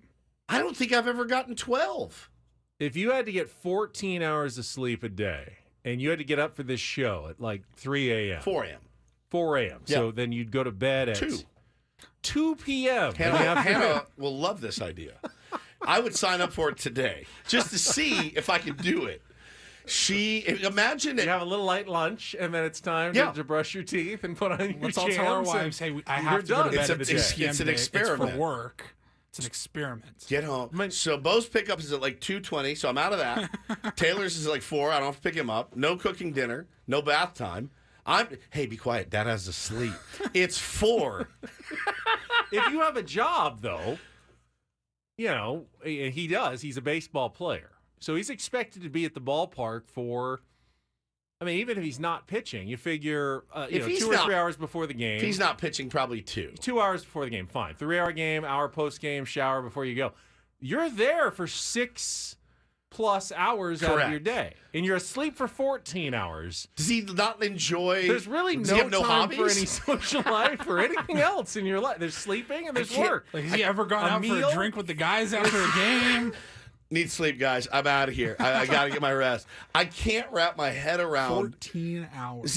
Is he okay? Is he sick? He said, I pitched okay. I only got 11 hours of sleep. 11. That would mean, okay, so if I got 11 hours even, that would mean I went to bed at 5 and woke up at 4. She's not letting that fly either. I get 14 hours in 4 days. Yeah. That's my 4-day total of sleep. It's funny because you have the awful schedule of the 2 worst shifts in media. You just happen to do them every day. But I think, I don't get good sleep ever. And I have the apnea mask now. I wear it about half the night, and I end up ripping it off. It always ends up on the floor. I wake up at 1. Lately, it's like my brain, it never stops. I just can't shut it off. And don't say weed because it makes it worse. Ambien's nothing's doing the trick. So I'm not rested at all, even though I'm not out working until 1 o'clock in the morning. Probably a month ago, I got by an Instagram ad. Oh, and I bought. Oh, you didn't tell us this. I'm usually the only one. I think I did. I must have been off the air, but I bought it's a sleep mask that has Bluetooth speakers. It does. Headphones. You did tell me that. You can just connect it right to your phone, and I'll throw on sometimes Spotify has a million sleep playlists, whether it's tones, music, whatever. Sometimes I'll throw on a podcast or like a stand-up comedy or something, and just somebody talking, something happening. Soothing. Bro, puts me out to sleep in 5 minutes. Damn it. Less than 5 minutes. I got to do something. Like, shuts out all the light, like everything. You are locked in. I just wake up like in a panic. It's my whole life. It's terrible. I just can't get. I can relax like a madman. No one relaxes like me. Laying in bed, just sitting. Gun to my head. You need to sleep 14 hours, or we will shoot you. I would be dead. I could not do it. I couldn't do it. Still, if my kid, when Paulie and I go to fantasy camp, right? Like that weekend, I could feasibly sleep all day Saturday. I won't. I won't be able to. It's something in my head. It's like anxiety, but that's bananas. He should be looked at 14 hours a day. You have teenagers. Can they sleep 12 hours a day? If Jack went to bed at midnight, could he wake up at noon? Yeah. I think that's probably with teenage, 16, 17, 18. You could do midnight to noon. I think no problem. Still, that's 12. That's 12. Midnight to 2 p.m. But I don't think he's really getting. I mean, he gets up at noon sometimes, but I feel like he's going not to bed really at 4 a.m. Yeah. A couple hours video games before that starts. Yeah, no doubt. Wow. All right. Let's give away a couple of these passes to Power Trip. I know this has been a popular prize this week. 3-day passes to the Power Trip Festival featuring Guns N' Roses, Iron Maiden, AC/DC, Judas Priest, Metallica, and Tool. Get your tickets now at powertrip.live. But let's call in. We'll do the fourth caller, 833-288-0973. Clear the lines, Paulie, though, and then we'll start over. So everyone who was online gets a chance as well. 833-288-0973. Call in now to win the Power Trip Festival passes from Ben & Woods. It's been a giveaway week here for sure. Padres go for their 7th win in a row. We got a day game. We'll look ahead to that and more in our final segment next on 97.3 The Fan.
Woods, this hour on Ben and Woods is brought to you by. Let me guess.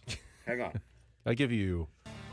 We can do multiple choice, or you can just try to splurt. I mean, there are hundreds and hundreds of businesses in San Diego. Any of them could be the sponsor. Could be a national sponsor. See if you can guess. I'm going to say Ashley Furniture. Wow, Yeah. you are absolutely right. That's right. It's brought to you by Ashley Furniture. Fall. Love Ashley Furniture. Is almost here. You've heard me do this 3 times today. I'm going to stop. You give me the next word. Fall is almost here, and at Ashley, seasonal decorating is a choice. Breeze. Snuggle up on a divan. Sectional or ultra modern what? A sofa. Exceptional. Gather outside with a new. We on the air? Yeah. You're not You even okay on the over there? microphone. He's looking for something. Fire pit or conversations that Ashley has everything you'll need. Shop in store or visit Ashley.com today. We were all about Ashley today. All right. Wild card races. Padres still 5.5 back, as Woods mentioned. They won. Their playoff chances actually got worse yesterday because the Diamondbacks, Cubs, and Marlins also won yesterday. Marlins got a walk-off, a burger walk-off single in the 9th to beat the Mets.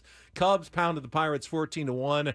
D-backs beat the Reeling Giants 8-4. So now the Cubs are the 3rd wild card. Arizona's in 2nd. They're a half game ahead of the Cubs. Cubs are a half game ahead of the Marlins. And then the Reds, who lost yesterday, are a game behind the Cubs for the last spot. And the Giants, I think, are now like 2.5 back. They're falling a little further out of contention. I mean, even the Giants would have trouble getting back into it at this point. And the Padres are 3 games behind the Giants now. So, again, they're not in great shape at the moment. Our beloved Marlins have one of the top, like the gauntlet of pitchers that they're going to be going up against. Somebody tweeted it yesterday, but I mean, it's like Corbin Burns. It's like the gnarliest of the gnarly to get there. But I think, no one expected them to be in it this late, and I think that's a really, really nice story. And they're without guys too. It's crazy, man, how nobody wants this thing. It really is. The AL West makes it so much more frustrating. Oh yeah, what's gone wrong here in San Diego? I mean, terrible. Yeah, I have the list of 24, 25 agonizing losses. Yeah, flip 5 of those right now, and the Padres are probably playoff favorites at this moment. The AL West has gotten real tight because the Astros are starting to stagger. They lost to the Orioles yesterday with the Mariners beating the A's. Rangers beat the Red Sox. So now it's Houston a half a game up on both Seattle and Texas. And the team that doesn't win could end up out of a playoff spot entirely because Toronto's in the mix there as well. So you got a couple of really good playoff races that we're keeping an eye on. Got a Phillies Braves game underway right now. Ronald Acuna hit 2 homers yesterday. He is 1 homer and I believe 3 stolen bases away from a 40-70 season. He's already the first 30-60 guy, and now he's going for 40-70. And there's still the debate on whether he is the MVP or Mookie's the MVP this year. I don't know. It's hard to beat a 40-70 season. Yeah, he's your MVP. He's phenomenal. I mean, the year he's put together is ridiculous. Also, I just don't want Mookie Betts to win it. So, I mean, I'll be transparent with that. But Acuna's season, I think, had a better season than Mookie, certainly. But they're talking about Matt Olson. He's got teammates stealing votes from him, I think too. Jeff Passan wrote about it yesterday. Who are the better pair of teammates, Olson, Acuna, or Freeman, Betts? God, man, 6 of one, half dozen of the other. Good Lord. I mean, imagine having superstars in your lineup. Couldn't be us. No, wait. Could have been. Could have been. I mean, right now, Soto, Bogarts as hot as anyone. Yeah. Manny didn't even play last night. Nope. Took a night off. I don't know if that's a sign or if he's back in there today. We got the day game for you today. 1:10 first pitch as the Padres go for their 7th win in a row. Seth Lugo against Chase Anderson, who is 0-5 this season. Oh boy, recipe for disaster. So we'll see if the Padres can make it 7 straight, and then they get an off day, and we can have a nice good week here on Ben and Woods without having to talk about a single loss. Can you imagine? It'd be the first week all year. No question. No, we wouldn't have to talk about a single Padres loss. I thought there'd be multiple weeks like that. I did too. I really did. was just met a guy, Tier 1, Jeff. I think Adam met him at the game last night. I believe that was his name, Jeff or John. I can't remember. And he is from Orange County, season ticket holder, and was just in the lobby. And he drives down for games and stuff. And he said, I met you briefly at FanFest. And I said, I'm sorry, I don't remember. I was on a natural high that day and literally floating on cloud 9. Fully expecting this was going to be the year. Oh, we were on a show, and like they bring like Jake Cronenworth. It's like a Beatle. It was like Paul McCartney was walking. We had to like clear a lane just to get him out of our booth. Security to help him. Yeah, I'm not kidding you when I say that we had combos of like, so, like, do you think we'll get to be in the parade too? 97.3, the Fan would have like a truck or something, right? We can hang out in the back. Can we shotgun beers and stuff? Ben, will you curse at the rally? Will we be disappointed with 130 wins, or is that going to be okay this season? How is BoMel going to know when to start resting guys for the playoffs? It's just such a challenge. Right. I mean, they can obviously have clinched by mid-August, and that's really going to be difficult to keep guys, keep them sharp locked all in the way through, but get them some rest, but keep them sharp for October. Imagine how tenuous it's going to be watching all these games in September, having the division don't locked mean up. anything. And Manny's out there. September, dude. Yeah, Manny's out there and Soto's out there. Like, Bob needs to be smarter about how he manages these guys. Just massive. All of our imaginary issues. I have my therapy appointment today. I'm going to ask her about, is that why I'm so bitter right now because we have egg on our face? Or am I just bitter because I'm just sad?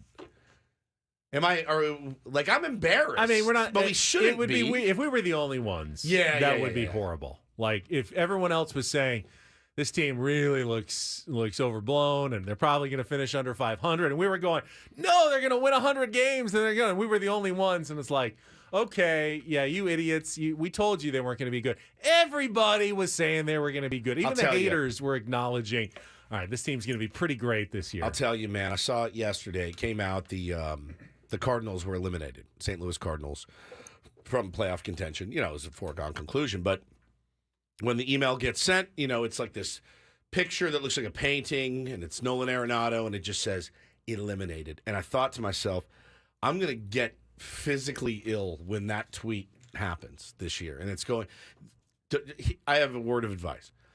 Just don't read the comments. Just see it, acknowledge it, and move on. It happens to 29 teams eventually. It does eventually. It does. I did not think it was going to happen this early in September. So it's going to come. It's going to suck. Don't read the comments.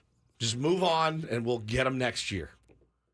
In fact, let's tell Adam we don't need to send that tweet out. We're not 100%. The ones that need to send out the eliminated tweet. Hey, Paul, can you make a graphic for when they get eliminated? It's coming. Coming. It's coming. No, it hits home when that tweet comes out. You're like, oh, that was a rough one. So the good news is that we'll have to replace a decent chunk of the pitching rotation and bullpen and stuff next year too. So a lot to look forward to. Always keeps it interesting. It does. All right, we're gonna check traffic when we come back. Now, earlier this week, I sided with your wife, Hannah, when she complained about you not unpacking your suitcase. I'm going to give you a solid and support you my back now. on the next issue that's come up in the Nancaro Woods household. Yeah, one of many. We'll finish with that topic next on 97.3 The Fan. From the premier Buick GMC of Carlsbad Traffic Center, part of the premier auto family, here's Kelly Denick. Traffic is sponsored by Air Max, San Diego's highest-rated heating and air conditioning company. Just one problem wrapping up our morning drive. Watch out for what looks like a metal table in the right lane, south on 67, just before Winter Gardens. Looking for the best in HVAC? Choose Air Max, San Diego's highest-rated heating and air company. With free diagnostics on all repairs and estimates, see why over 1,100 happy customers have given Air Max 5-star Yelp reviews. See Air Max today at airmax.com. I'm Kelly Danick with Ben & Woods, San Diego's #1 sports station, 97.3 The Fan. So, honestly, I was kind of surprised when you told me earlier today that you don't have a second fridge, like in the garage. Suburbia. The backup fridge. Yeah. We've had one for many years, and I get it. There's the energy costs associated with it. But I don't know how we'd get by without a fridge with 4, 2 teenagers and the amount that they eat. And I go to Costco to do shopping. We need somewhere to store cold things, frozen things, the second freezer that's out there. Pretty much absolutely essential. Yeah, it would be nice to live organically every single day and we go out to the garden. We only pick what we need to eat for that afternoon, but that's not how it works. We need, bulk frozen vegetables and other items just to keep us going. I buy the 2 cases of milk that go into the outside. We take one in, you guys drink bring a it lot inside. Of milk, as I learned today. Boys eat a lot of cereal. So the milk goes on the cereal. They go through a ton of it. I like milk too. But we don't have room for all of it in the inside fridge. It's just we got a normal fridge on the inside and then a normal fridge. You don't have a second fridge, and you recently... I pitched her. Where's the backup fridge? In the garage? It's in the garage. Yeah. I pitched her this morning on it as I was getting stuff out of the fridge. There's a lot of milk in ours. Our kids drink a lot of chocolate milk. There's chocolate milk, and then there's creamer, and then there's all sorts of stuff. And I thought now would be a good time. I'm cooking more, trying to shop more, DoorDash less. DoorDash last night. Cooking less at all of one day. But I'm going today. I'm going to try the Costco run. And I don't know what I'll get. Problem is, I was thinking we don't have anywhere to put it, right? Because we only have the one fridge. And she said no. She shot me down, summarily denied, just not happening. And I said, well, why? And because she has a gym in her one part of the garage, and then there's the cat litter box in another part. Then there's this workbench that basically sits unused at all times because I couldn't do anything on it if I had to. And then her car, and my car's in the driveway, as you know. So there's room. I think there's strollers, there's wagons, there's all the kids' stuff. But I said, let's get a second fridge. We can keep, things that need to be kept cold in it. Superfluous foods and whatnot. And she shot me down, summarily denied. And what was the reasoning? Just probably because it was my idea. Oh. If I had to guess, it was because I want something. I mean, expense is certainly a valid concern when it comes to extra energy use. Environment. I know she's big on the environment. Yeah, I want to use more energy than you need to. But she said that, and I said, well, Amazon would disagree because 75,000 boxes a week go through my home. So I thought, well, I mean, okay, I'm with it. She drives an electric car. Okay, cool, fine. But I just feel like we could do a lot better. And we don't have a lot of beers and bottled water. And I don't know what the hell I'd put in it, I guess, other than maybe just a small one. Or I don't really like, you guys said freezer. I don't really like unfreezing things. Really? Yeah. I feel like it's always freezer burned, always, every time. That I bring something. Oh, I got some turkey 3 weeks ago. I'll pull it out and use it tonight. Oh, cool. There's a thin layer of icicles on top of it every time. So I kind of go. I have time to go to the store every day if I want, and I do when I cook and I get in my modes. But I just feel like the extra fridge is almost you have to do it. I mean, I think from the convenience standpoint, you want to do cooking, but you don't want to do a massive amount of prep. One of the ways I lost weight. I bought it at Costco. They have these giant bags of broccoli, but then inside them there's these microwave bags, and I can just pop it in 5 minutes in the microwave. I have steamed broccoli that I can go with a lot of different things that I eat. Very easy to prepare, but it's a big bag and requires some storage space in a freezer to keep it around. And I went through it all. I mean, I felt good about it. I have to buy more and go through it. If I didn't have a place to put it, I don't know what I do though. So yeah, I'm a little. We'll see. I'm gonna push for it. I don't push for much in my house. I'm going to push for the second fridge. I think it's a necessity. And with the kids getting older, eating more, people are like, oh, you have to have it, dude. Your kids. And like you said, the milk and everything else, there's just not enough room. I just feel like I'm running out of space in my own home. And, the fridge we have is okay, but it's not nearly big enough. Do you have the water that comes out of the fridge? No, dude. No? And that's the other thing we want to get is a water filtration system. Mm-hmm. We have the Ozarka bottles that you have to lug in and throw on the deal. Actually, it's a thing that goes in the top, and we have a couple of big Brita pitchers. Yeah, the pitchers wear me out. I go through a ton of that stuff too. But you're not gonna buy a bunch. Do the faucet filters really work? I seen don't them where know. it looks like you like screw it onto the bottom of the tap. I think you'll live. Does that I think really we'll work? all Like, can live. I really? Because I mean, otherwise, I would never just put a cup under the It's sink. not. It's. I mean, you should live even if you just drink. That's tap what water. I'm saying. I It's- think we'll live. Well, But is it palatable? Is the question. It's not bad. If the water is not palatable, then you end up not drinking enough water, Like, and that's that's not true. good for Like, you. I You- probably wouldn't die right now if I went to the kitchen here at Odyssey and just turned on the faucet and put a cup under. No, we Yeah, live it's in not we an live in a airplane. first world country. Yeah. You can drink But water it out still of the faucet. doesn't taste great. Doesn't taste good. It's not an airplane where you get that. Don't drink that water. That's repurposed, I think. So actually, don't even touch that water if you have the opportunity to avoid it. But I don't know. She's very stubborn on it. If it was her idea, we'd You have one think this that- afternoon. You think the airplane is recycling water I think into the so. sink? No, I it's think not. so. They have a tank somewhere in the plane. I don't know. It's not a space station. I don't think so, dude. Have you ever seen that water? They I mean- say do not drink this water. There's a sign in there. It's not for. You can splash it on your face, but that's about it. You cannot go back and fill up a cup. Right. Where'd the flight attendant go? I'm gonna go fill up a cup of water.